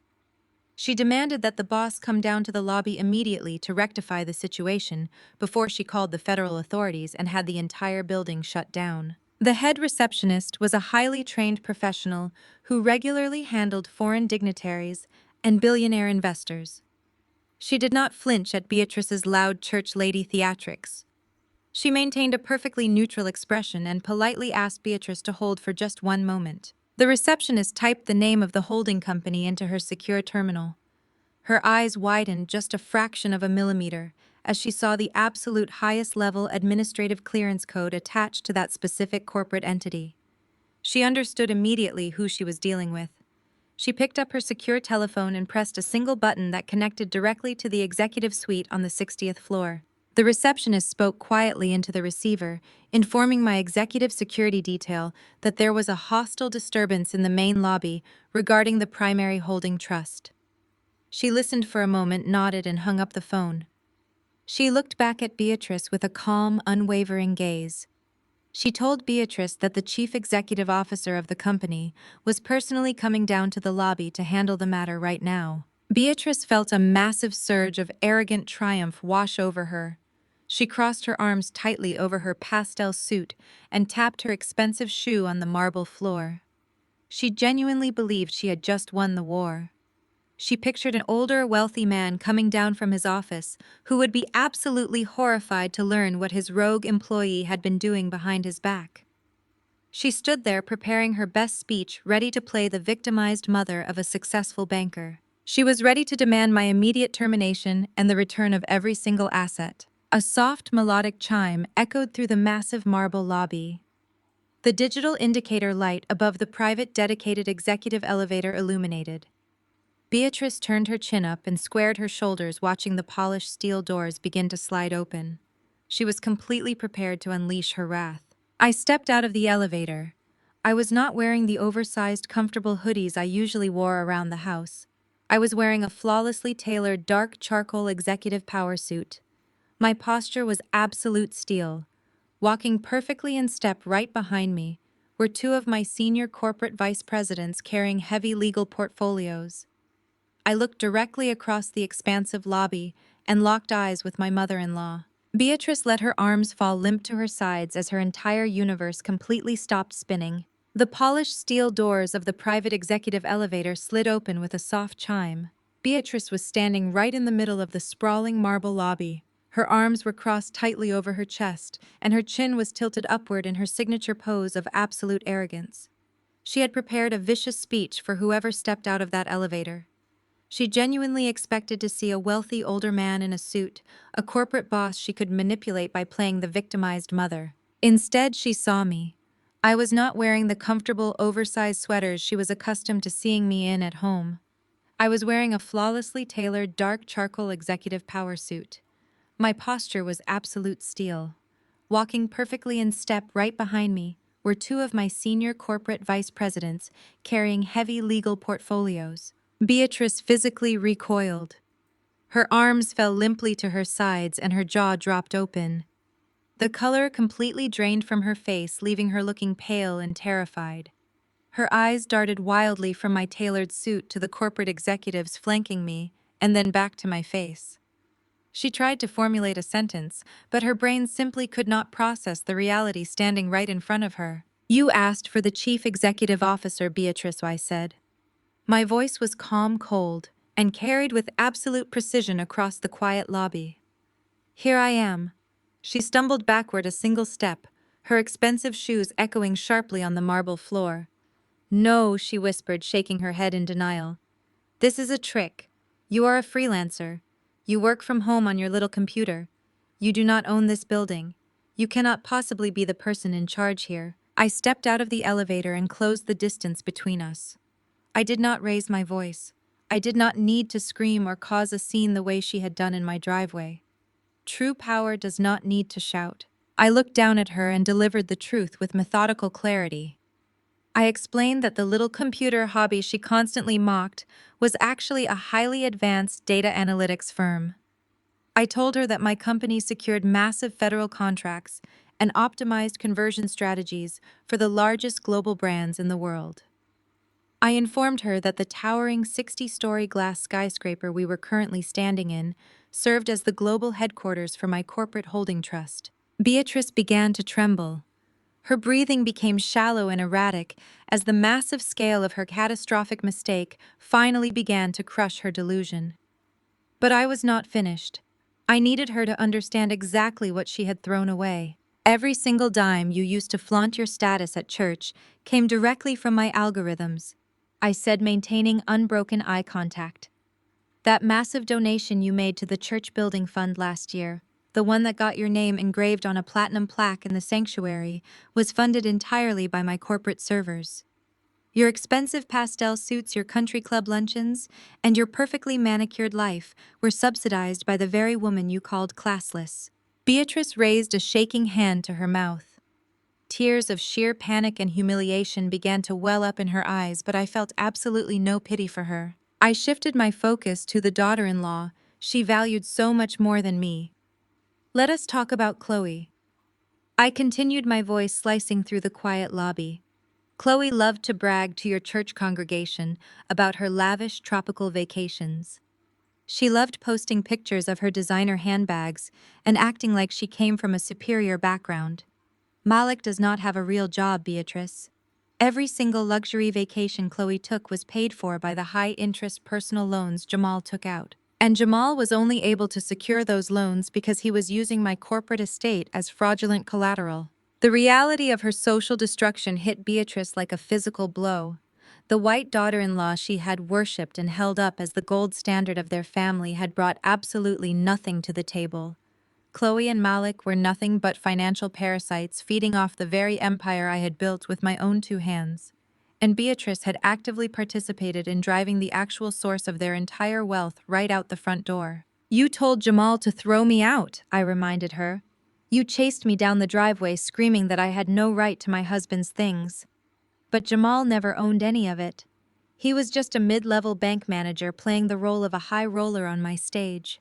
And the moment you told me to leave, I simply took the stage with me. Beatrice was openly weeping now.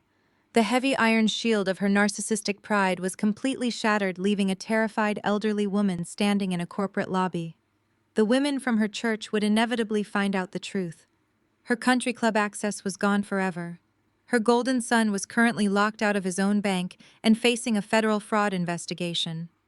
Everything she cared about had been reduced to ashes in a matter of 48 hours. She looked up at me with pure, unadulterated desperation. Her voice cracked as she spoke. "What are we supposed to do?" she pleaded, her hands shaking violently. "Jamal has no money. He has no car. The bank has suspended him. Where is my son supposed to live, Maya? Where are we supposed to go?" I looked at the woman who had spent a decade trying to make me feel small.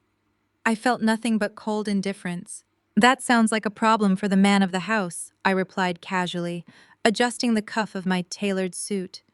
"You know, the one who told me to get out." I turned my back on her without another word. I walked back to the private elevator with my two vice presidents following silently behind me. I stepped inside, pressed the button for the executive floor, and watched the polished steel doors slide shut permanently, cutting off the sight of Beatrice weeping alone in my lobby. 2 days passed since I left Beatrice crying in the center of my marble lobby. For 48 hours, the digital silence was absolute. I had instructed my legal team and my corporate security division to block all incoming communication from Jamal and his entire family. My phone did not ring, and my inbox remained perfectly clear. I spent those 2 days focused entirely on my son and the expansion of my business.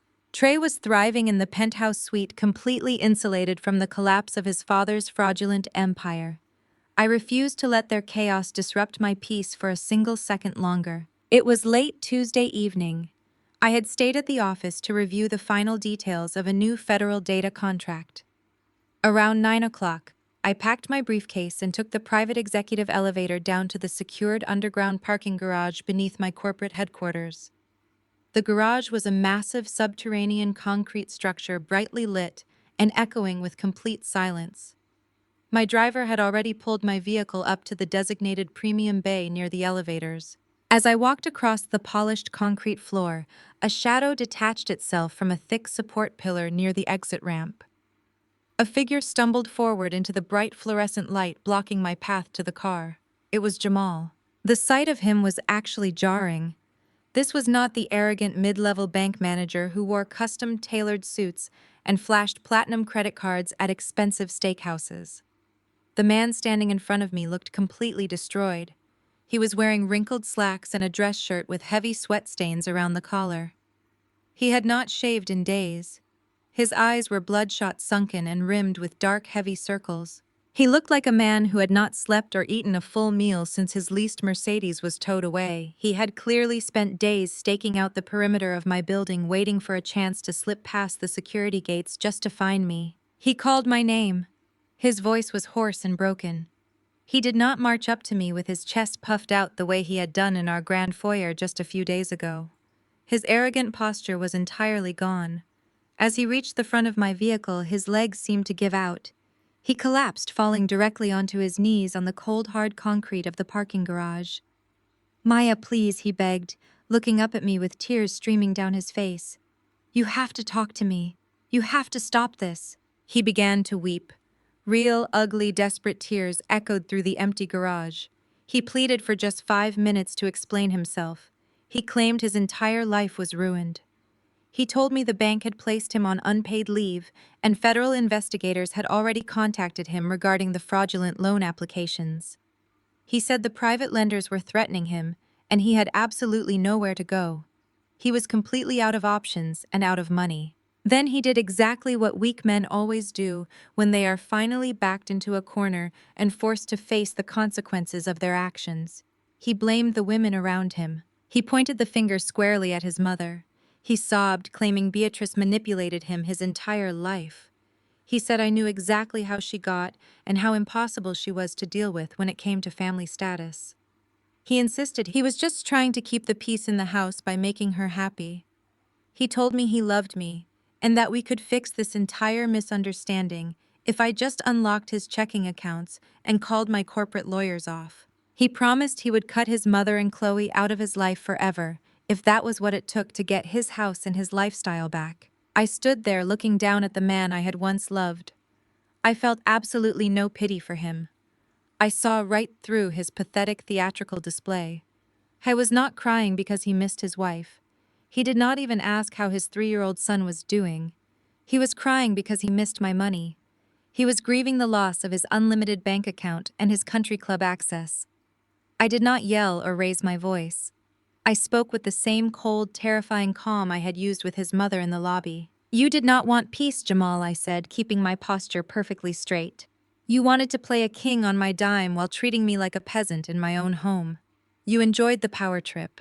You loved letting your mother and sister-in-law disrespect me because it made you feel like the ultimate patriarch." He opened his mouth to protest, but I cut him off immediately. "You stood in the foyer of a house I bought with my money," I continued, "and you pointed at the door. You demanded I apologize for defending our child. You chose your mother's toxic pride over your own son's dignity. That is a choice you made with your chest puffed out and a smirk on your face.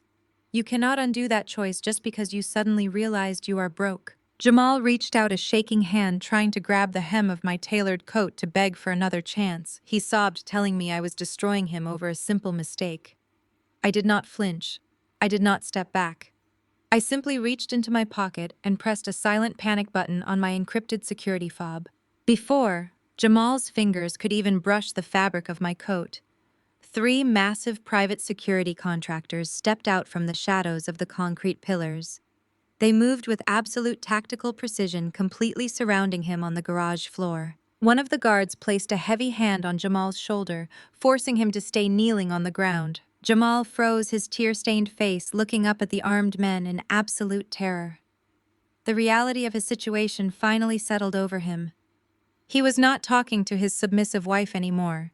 He was dealing with a chief executive officer who had a security detail and zero tolerance for his existence. The moment the private security contractors stepped out from the shadows of the concrete pillars, the pathetic weeping act completely vanished from Jamal's face.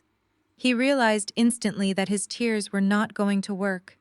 The artificial sadness dried up faster than a drop of water on a hot stove. He slowly stood up, brushing the dust off his wrinkled slacks. He looked around at the 3 large men surrounding him, and then he looked back at me. The mask completely slipped off, revealing the bitter, entitled man hiding underneath. He puffed out his chest, trying to reclaim the superiority he had flaunted in our grand foyer just a few days ago. He told me I was making a massive mistake. He said I could not just discard him like a piece of trash after 10 years of marriage. He raised his voice, ignoring the security guards who simultaneously took a warning step closer to him. He told me that if I wanted to play hardball, he would drag my name through every single family court in the state. Jamal took a deep breath and launched into the exact threatening speech I knew he had been rehearsing in his head. He told me he was going to take Trey away from me. He claimed he would paint me as a neglectful, work-obsessed mother who handed her child off to screens and nannies while she stared at corporate spreadsheets. He smiled a cruel, familiar smile and told me he was legally entitled to half of everything my company had ever built. He demanded exorbitant alimony, claiming he had grown accustomed to a certain lifestyle, and the courts would forcefully require me to maintain it for him. He said he would drain my entire corporate empire dry in endless legal fees before he ever let me walk away clean. I just smiled, a slow, quiet smile. I did not even need to respond to his loud, arrogant threats because I had already anticipated every single one of them. I did not argue with him or defend my abilities as a mother. I simply nodded toward the sleek, black luxury sport utility vehicle parked in the shadows just behind my own car. The heavy tinted door swung open, and Valerie stepped out onto the cold concrete floor. Valerie wore a sharp crimson business suit and carried herself with the lethal confidence of a corporate assassin. Her heels clicked loudly, echoing through the quiet parking garage as she walked directly toward us. Jamal stared at her, his brow furrowing as he tried to figure out who she was and why she was approaching him with such intense purpose. Valerie did not introduce herself with a polite handshake. She walked straight up to the hood of my car and dropped a massive, heavy leather-bound dossier right on top of the polished metal. The loud, heavy thud made Jamal physically jump backward. She looked at him with absolute professional contempt. She told him he was in no position to demand a single cent of my money, let alone threaten the custody of my child.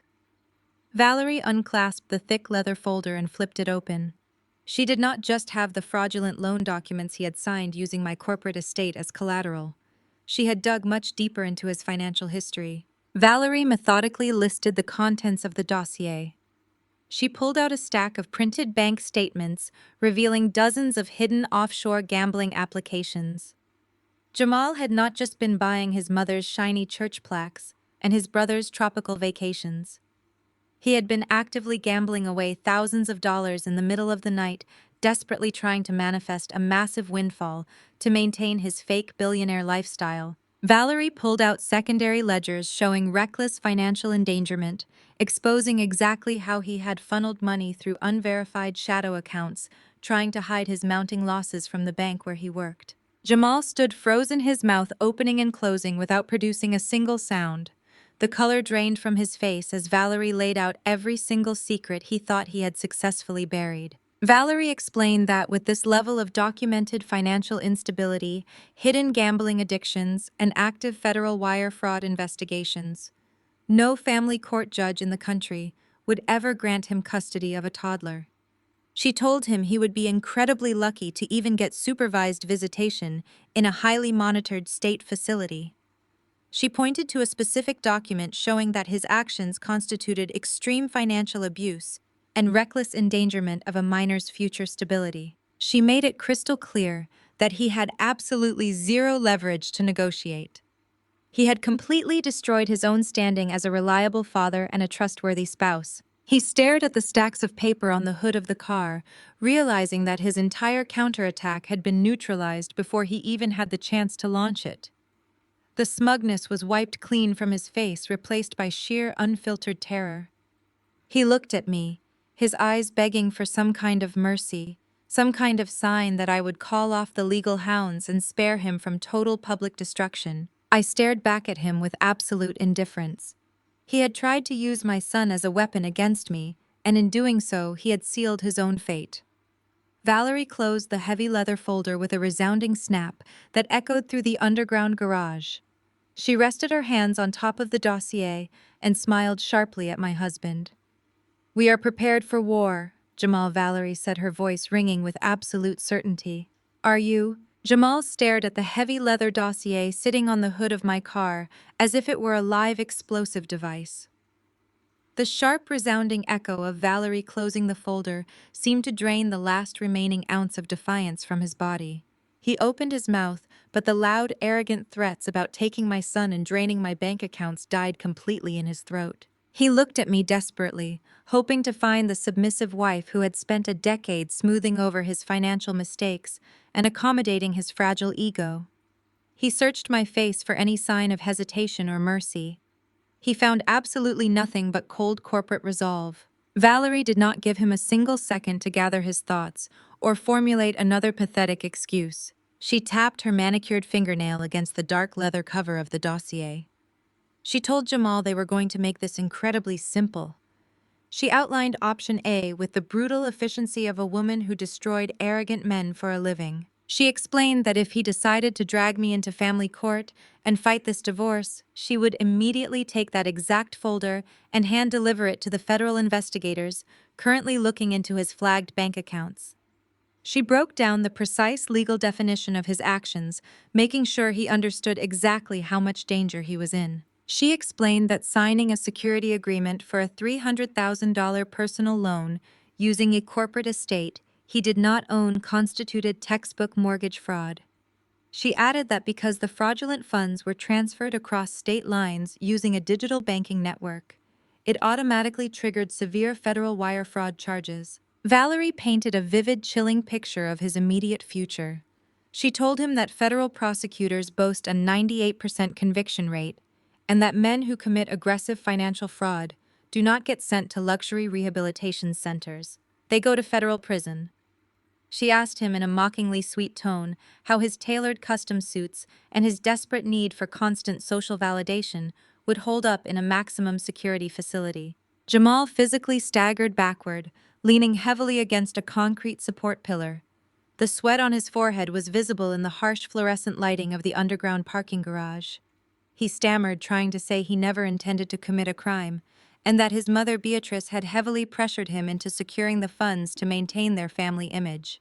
He tried to claim he was just a victim of bad financial advice. Valerie sharply cut him off, reminding him that federal judges do not care about overbearing mothers or bruised egos.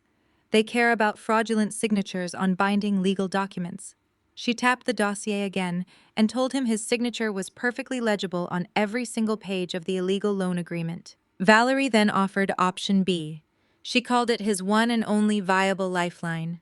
She reached into her sleek designer tote bag and pulled out a fresh stack of legal documents printed on heavy premium paper.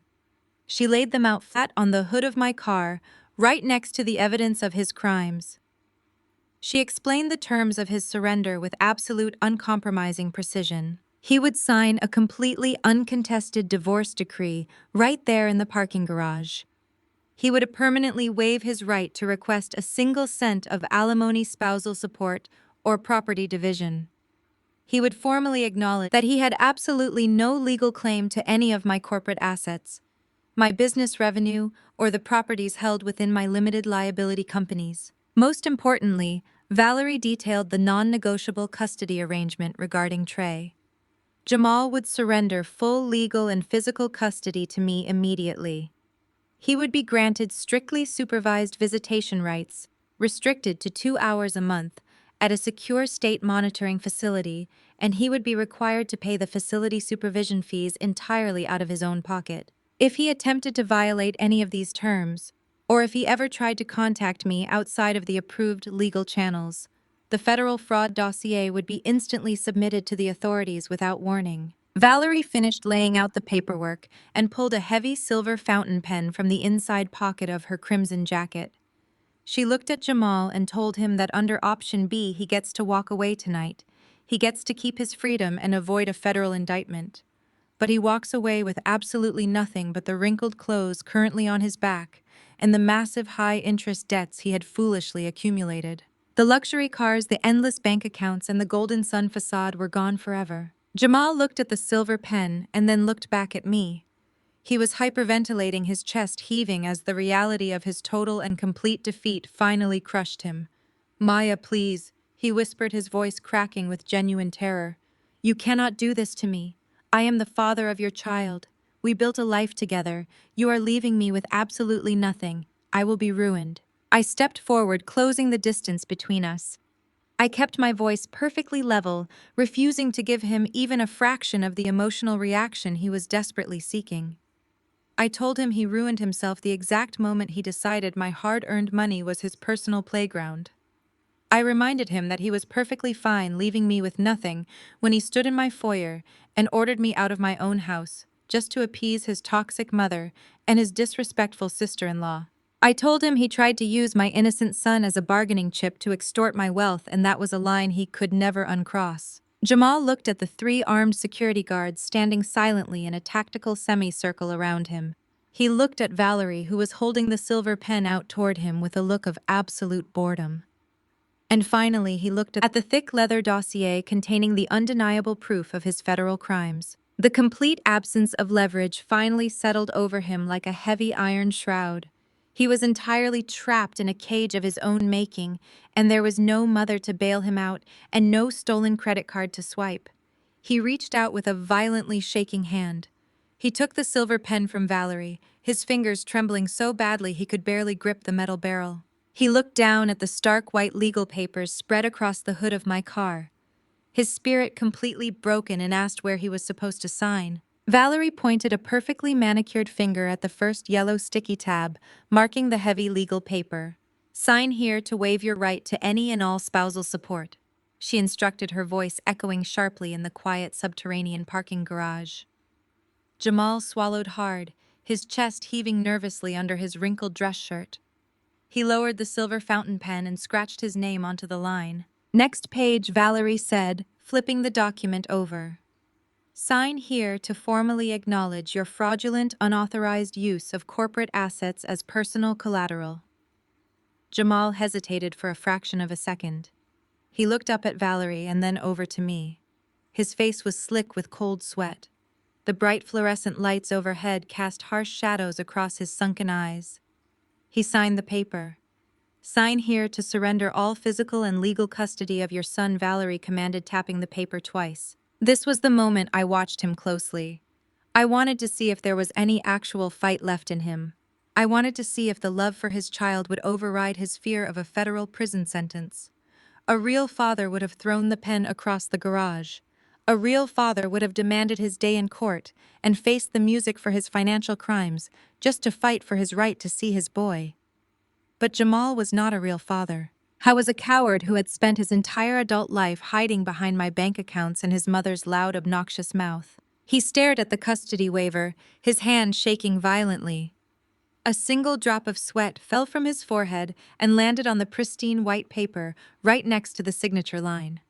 He let out a pathetic whimper, pressed the pen to the paper, and signed away his right to raise Trey. That single stroke of the pen validated every decision I had made since walking out of my front door. It proved beyond a shadow of a doubt that I was doing exactly what needed to be done to protect my son from a weak, parasitic man. We moved through the rest of the documents in agonizing detail.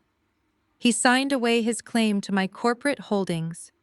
He signed away his access to the estate. He signed a strict non-disclosure agreement, preventing him from ever discussing my business operations or our marital dissolution in any public forum. He signed a legally binding order to maintain a distance of 500 feet from me, my son, and any property owned by my limited liability companies. Valerie flipped to the final master settlement agreement. This was the ultimate document that severed every remaining tie between us. It explicitly stated that he would walk away with his personal clothing, his massive high-interest private loans, and absolutely nothing else. Jamal stared at the final signature line. His breathing was shallow and ragged. He signed his name one last time. It was not the bold, sweeping, arrogant signature he used to flash at expensive downtown steakhouses. It was small, shaky, and barely legible. The signature of a man who had completely surrendered his fake kingdom. Valerie smoothly slid the thick stack of documents out from under his trembling hands. She inspected every single page with cold, professional precision, ensuring every initial and signature was perfectly placed on the designated lines. She nodded once, tapped the stack of papers against the hood of my car to align the edges, and slipped them securely into her heavy leather briefcase. She snapped the brass clasp shut. The transaction was complete. The legal execution was finalized. Jamal stood there holding the silver fountain pen awkwardly in his hand. He looked completely lost, stripped of the tailored arrogance that had defined his entire personality. He looked at me and decided to try one last desperate, pathetic attempt at manipulation. He actually thought he could still play on my empathy. He thought he could reach the woman who used to bite her tongue to keep the peace. He took a slow, hesitant step forward, closing the small distance between us. "Maya, please," he whispered, his voice cracking with manufactured emotion. "I know I messed everything up. I know my mother poisoned my mind and I let her do it. But I love you. I have always loved you. We can fix this. I will go to counseling. I will do whatever you want me to do. I can be the husband you need. Just give me one more chance to prove I can be a good man for you and for Trey." He slowly reached out his hand toward me, hoping I would take it. He wanted a lifeline. He wanted me to pull him out of the dark, terrifying hole he had dug for himself. I looked down at his outstretched hand and felt absolutely nothing. I thought about all the times I had reached out to him for support, when Chloe insulted my parenting and Beatrice mocked my career. I thought about the exact moment he stood in our grand foyer and told me to get out of his life over a spilled juice box. I did not say a single word. I did not owe him an explanation or a goodbye. I simply turned my back on him. I pressed the button on my keys, and the sleek black door of my vehicle unlocked with a sharp mechanical click. I opened the door and slid into the driver's seat, adjusting my coat. Valerie walked around to the passenger side and got in, closing her door with a solid, heavy thud. The three private security contractors silently backed away, melting back into the shadows of the parking garage to return to their own respective vehicles. I pushed the ignition button. The powerful engine roared to life, echoing loudly off the concrete walls of the subterranean garage. I shifted the car into drive and slowly pulled away from the parking space. I looked in my rearview mirror one last time. Jamal was left standing completely alone in the damp, freezing underground cavern. His hand was still half raised in the air, his shoulders slumped in total defeat. The reality of his absolute destruction was finally setting in. He looked around the empty concrete walls, realizing the horrific magnitude of his choices. I had traded a life of guaranteed luxury, a brilliant, successful wife, and a beautiful, innocent boy just to secure his toxic mother's temporary approval. And now he was standing in the dark with absolutely nothing left. As I steered my vehicle out of the subterranean parking garage and merged onto the bustling city streets, I did not feel a single ounce of pity for the man I left standing in the cold concrete shadows. Taking down Jamal was a necessary surgical extraction, but I knew the blast radius of my financial kill switch was actively expanding. Jamal was not the only parasite feeding off my corporate servers. I had built an entire ecosystem of enablement specifically designed to fund his younger brother Malik and his condescending wife Chloe. Without my money flowing through Jamal's fraudulent pipelines, that entire ecosystem was destined to suffocate and collapse. Across town, in a highly gentrified neighborhood, Malik was currently experiencing the harsh reality of gravity. He was standing in the foyer of his sprawling luxury condominium, staring blankly at the bright green 3-day pay or quit eviction notice taped to his front door. For his entire adult life, Malik had relied on Jamal to bail him out of every bad investment and cover every missed rent payment. He had lived in a state of arrested development, firmly believing that his older brother was an untouchable banking executive with infinite resources. But the emergency phone calls he made to Jamal earlier that day had yielded nothing but frantic screaming and absolute panic. Malik's bank accounts were frozen, his credit cards were declining, and his landlord was demanding $10,000 in certified funds by the end of the week. Malik walked into the master bedroom, desperately hoping to find some comfort and strategic support from his wife. Instead, he found Chloe pulling a matched set of designer leather luggage from the top shelf of their custom walk-in closet.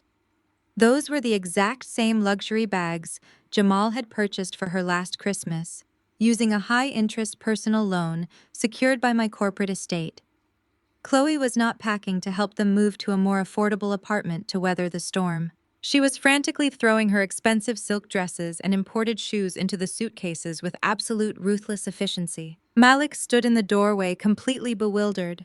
He asked her what she was doing and begged her to sit down so they could figure out a plan to borrow money from her parents. Chloe stopped packing and turned to look at him.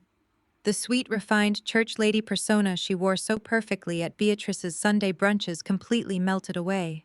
Her face hardened into a mask of pure transactional disgust. She looked at Malik and laughed a sharp, bitter sound that echoed off the high ceilings of the bedroom. She told Malik she was not going to spend a single night sleeping in a cheap motel or hiding from aggressive debt collectors.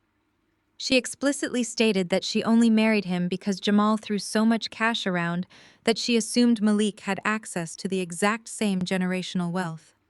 She told him he was nothing but a failed entrepreneur and a pathetic loser who could not even afford his own rent without begging his older brother for a weekly allowance. Malik tried to defend himself, claiming that they were a family and they needed to stick together during hard times. Chloe zipped her designer bag shut with a loud tearing sound. She looked him dead in the eye and told him she was filing for divorce the moment she reached her mother's house. She said she refused to be dragged down into poverty by a man who had lied about his financial status for their entire relationship. Malik begged her to stay, but Chloe simply pushed past him, rolling her heavy luggage down the hardwood hallway toward the front door. She did not shed a single tear. She did not offer a single word of comfort. She was abandoning ship the exact second the free money dried up.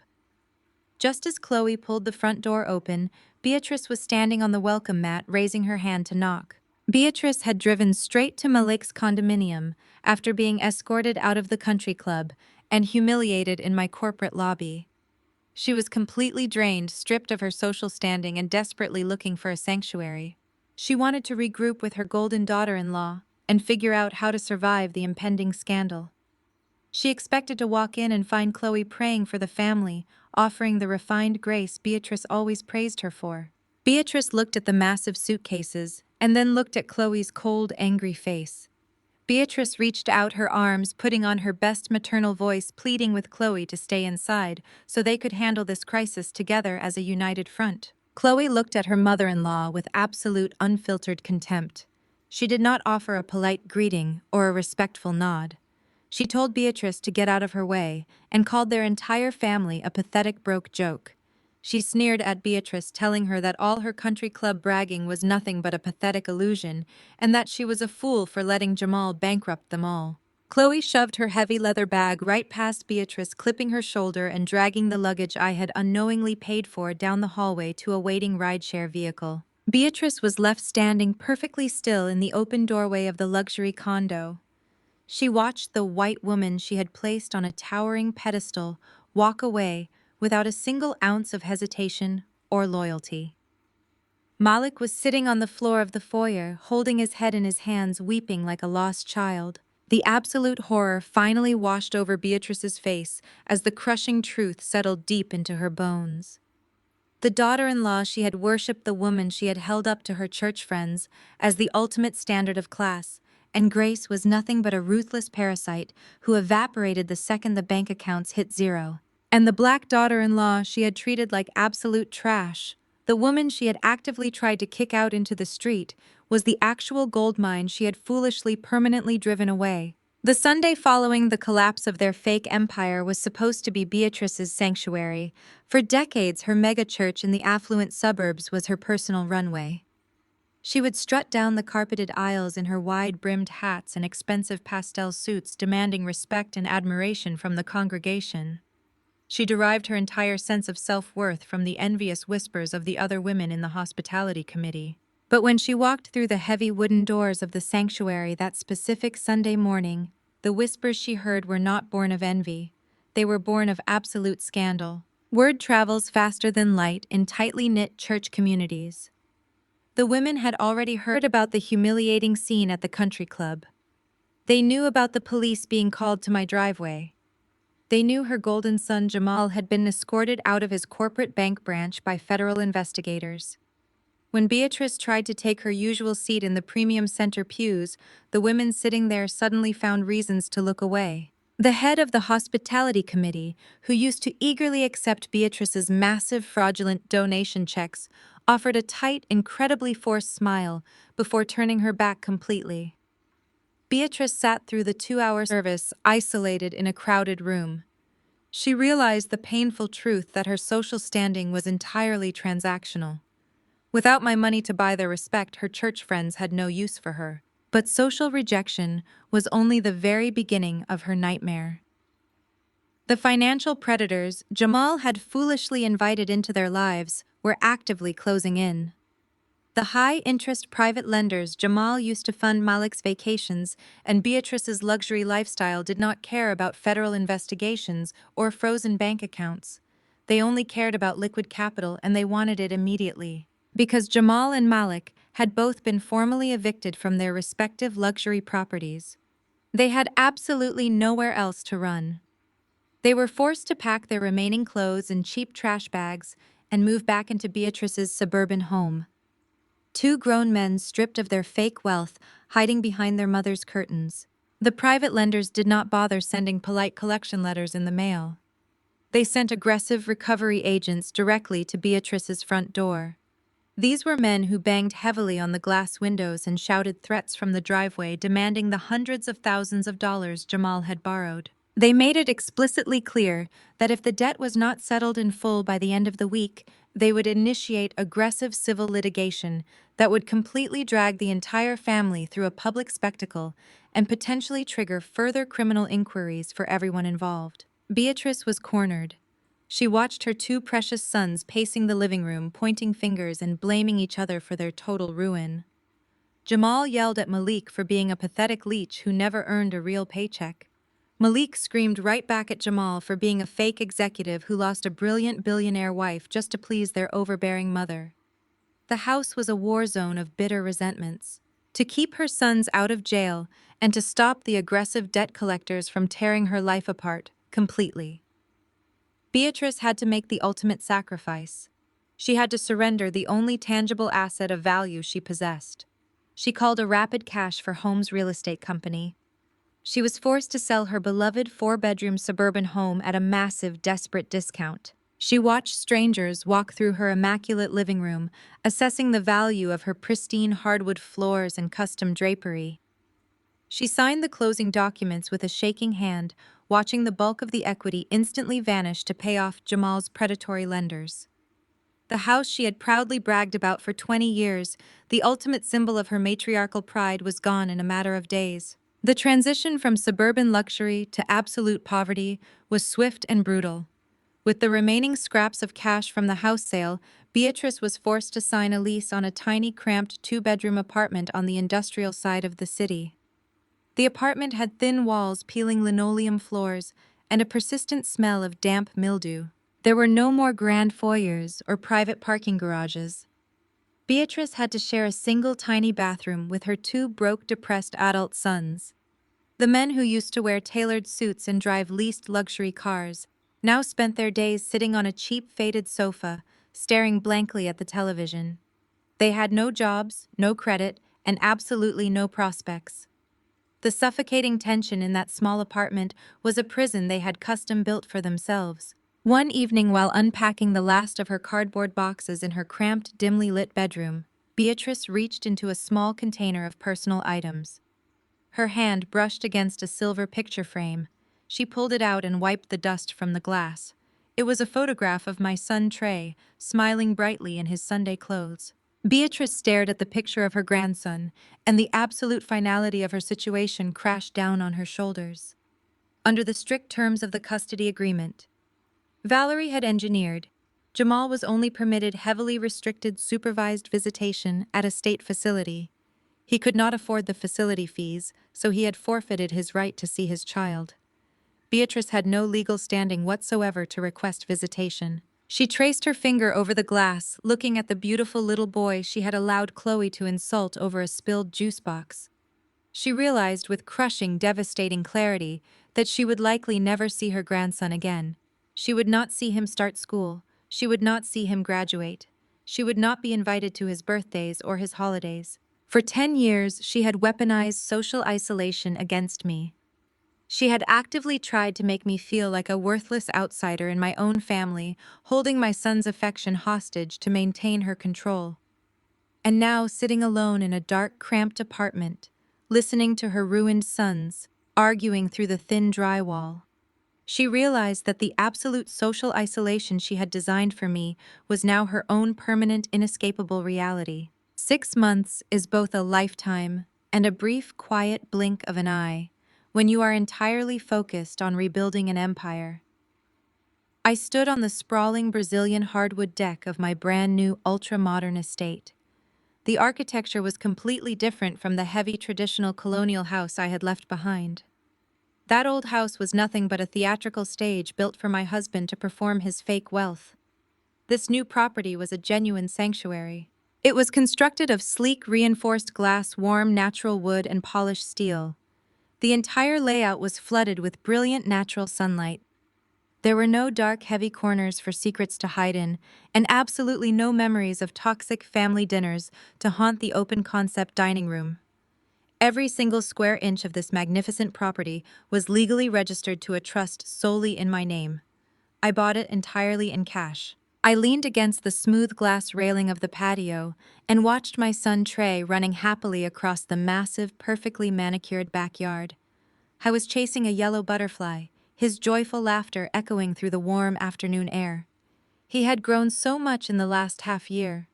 The nervous, anxious energy he used to carry whenever Beatrice or Chloe entered a room was completely gone. I no longer had to navigate a household filled with passive-aggressive comments and strict superficial expectations. He was thriving in an environment built on genuine unconditional love and absolute peace.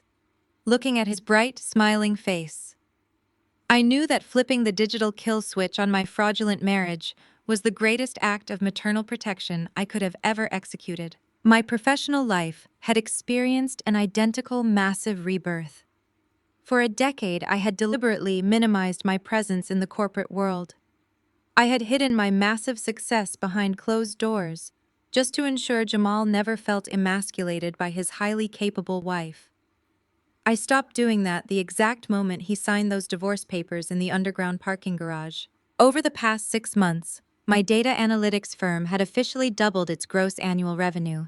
We acquired two massive international competitors and completely cornered the market on predictive consumer algorithms. My client roster now included the most powerful global brands in the financial sector. But the biggest change was my public visibility. I was featured on the cover of a premier global business magazine. I did not wear a casual oversized sweater for the professional photo shoot. I wore a striking emerald green designer suit. I looked directly into the camera lens and owned my billionaire status without a single ounce of apology or hesitation. I let the entire financial world know exactly who built the empire. I officially stopped making myself small so insecure, parasitic people could feel big. The aftermath of my marriage had been handled with brutal corporate efficiency. The divorce proceedings moved with blistering speed. Valerie had ensured that the master settlement agreement was approved and finalized by a family court judge within weeks. Because of the heavy federal fraud dossier hanging over his head, Jamal did not contest a single clause. He never requested a legal hearing. He never asked for mediation. He simply vanished into the crushing reality of his own massive debts and his completely ruined professional reputation. The heavy iron chains of my past were officially severed. I was completely free to breathe, to expand my horizons, and to live authentically. I took a deep breath of the fresh evening air and picked up my crystal water glass from the patio table. I was just taking a quiet moment to absorb the beautiful sunset when my personal cell phone buzzed. It vibrated twice against the smooth glass tabletop. I picked it up and looked at the bright screen. It was a text message from an unregistered prepaid number. I did not recognize the obscure area code, but my eyes immediately caught the first few desperate words displayed in the notification preview. The message begged me not to block the number. The sender identified himself as Jamal. The text preview showed him apologizing for contacting me outside of the approved legal channels. He wrote that he knew he had absolutely no right to speak to me, but he was begging on his hands and knees for a small financial loan. He claimed his mother Beatrice was suffering from severe medical issues due to the extreme stress of losing her home and her social standing. He pleaded that they could not afford her basic treatments and that just a tiny fraction of my wealth could save her life. I stared at the digital text bubble glowing on my screen. He had finally reached the absolute bottom of his pathetic barrel. He was using a cheap disposable burner phone because Valerie and my security team had legally blocked his actual devices across every single network. I was actively trying to leverage his mother's declining health to extract cash from the very woman his mother had tried to throw out onto the street. He genuinely thought my empathy was a weakness he could exploit one last time. He actually thought the woman who used to quietly fund his custom-tailored suits would suddenly feel sorry for the cruel woman who tried to forcefully steal my luxury car in the driveway. I did not feel a single drop of pity. My heart remained perfectly calm and steady. I did not open the message to read the rest of his pathetic begging. I did not type out an angry response telling him to contact his predatory private lenders, or reminding him of the strict legal boundaries he was currently violating. I simply placed my thumb on the screen and swiped left on the notification.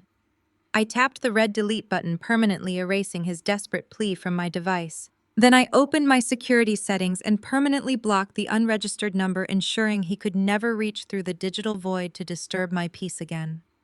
I set the phone face down on the table, turned my back on the past, and walked down the patio stairs to play in the bright green grass with my son. After running through the bright green grass with my son until we were both completely out of breath, we finally made our way back up the wooden stairs to the patio. The evening air was turning crisp, and the sky above the city was shifting into brilliant shades of deep purple and burnt orange. I poured myself a glass of an incredibly rare vintage red wine and sat back in the plush outdoor lounge chair. Trey climbed up onto my lap, resting his tired head against my shoulder. I wrapped a soft cashmere blanket around us both and watched the sun slowly dip below the horizon. In the absolute quiet of my new sanctuary, I found myself reflecting on the massive, heavy lie that society forces so many women to carry. In our community, there is often a heavy expectation placed on women to be the unwavering anchor. We are praised for our resilience, for being the strong women who carry the weight of our families on our backs, without ever complaining. We are told to pray through the disrespect to support our husbands, even when they tear us down, and to honor our in-laws, even when they are malicious and cruel. I bought into that narrative for years. I convinced myself that my silence was a form of strength. I thought that by absorbing the insults from Beatrice and Chloe, and by quietly fixing Jamal's massive financial failures, I was holding my family together. But enduring abuse is not strength. It is self-betrayal.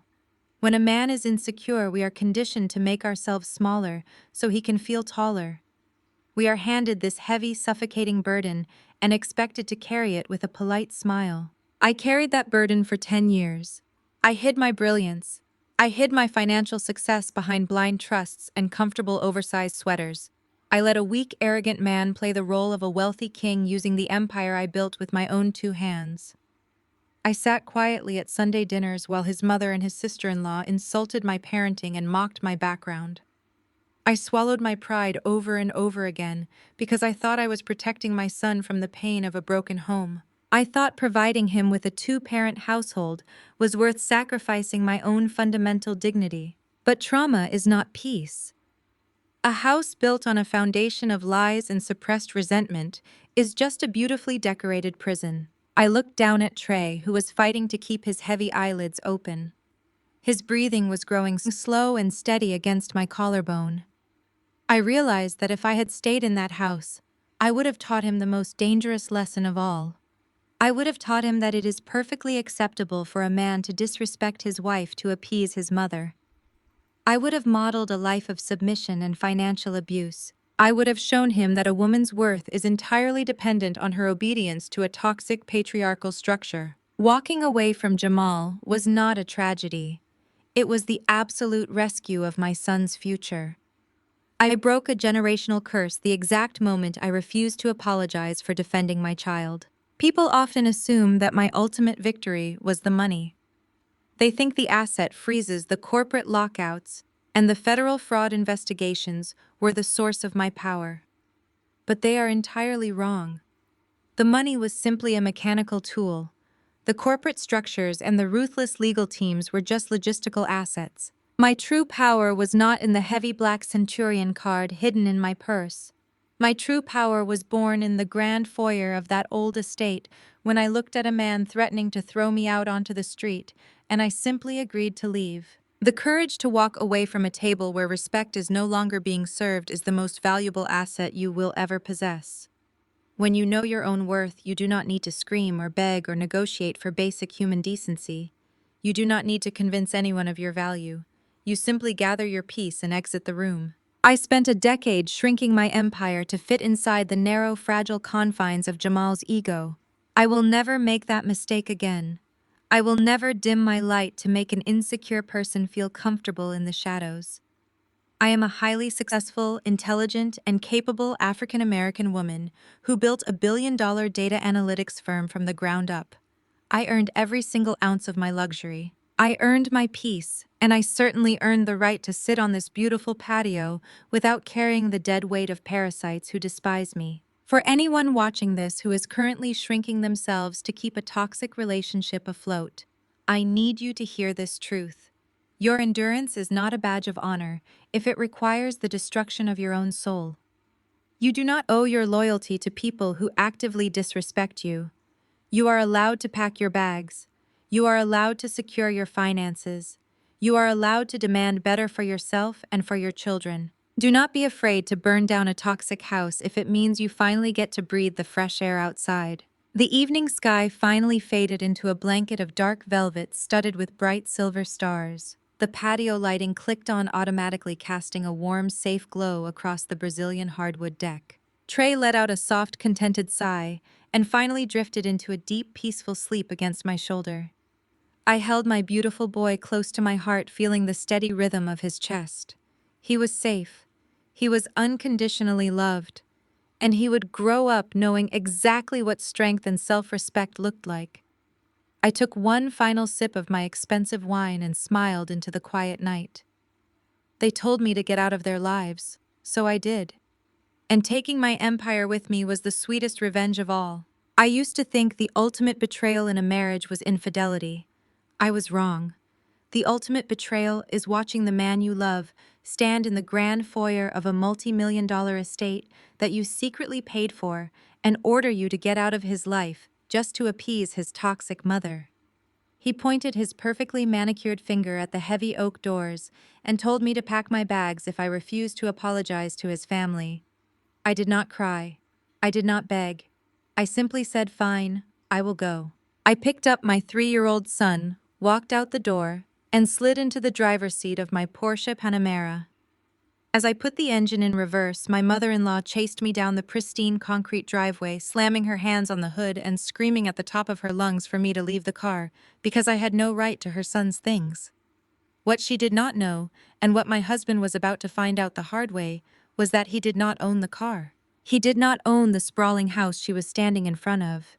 And by 9 o'clock the next morning, he would not have a single dollar left to his name. Before I tell you how I dismantled his entire fake empire overnight, let me know where you are watching from in the comments. Hit the like button and subscribe if you have ever had to walk away from people who completely underestimated your worth.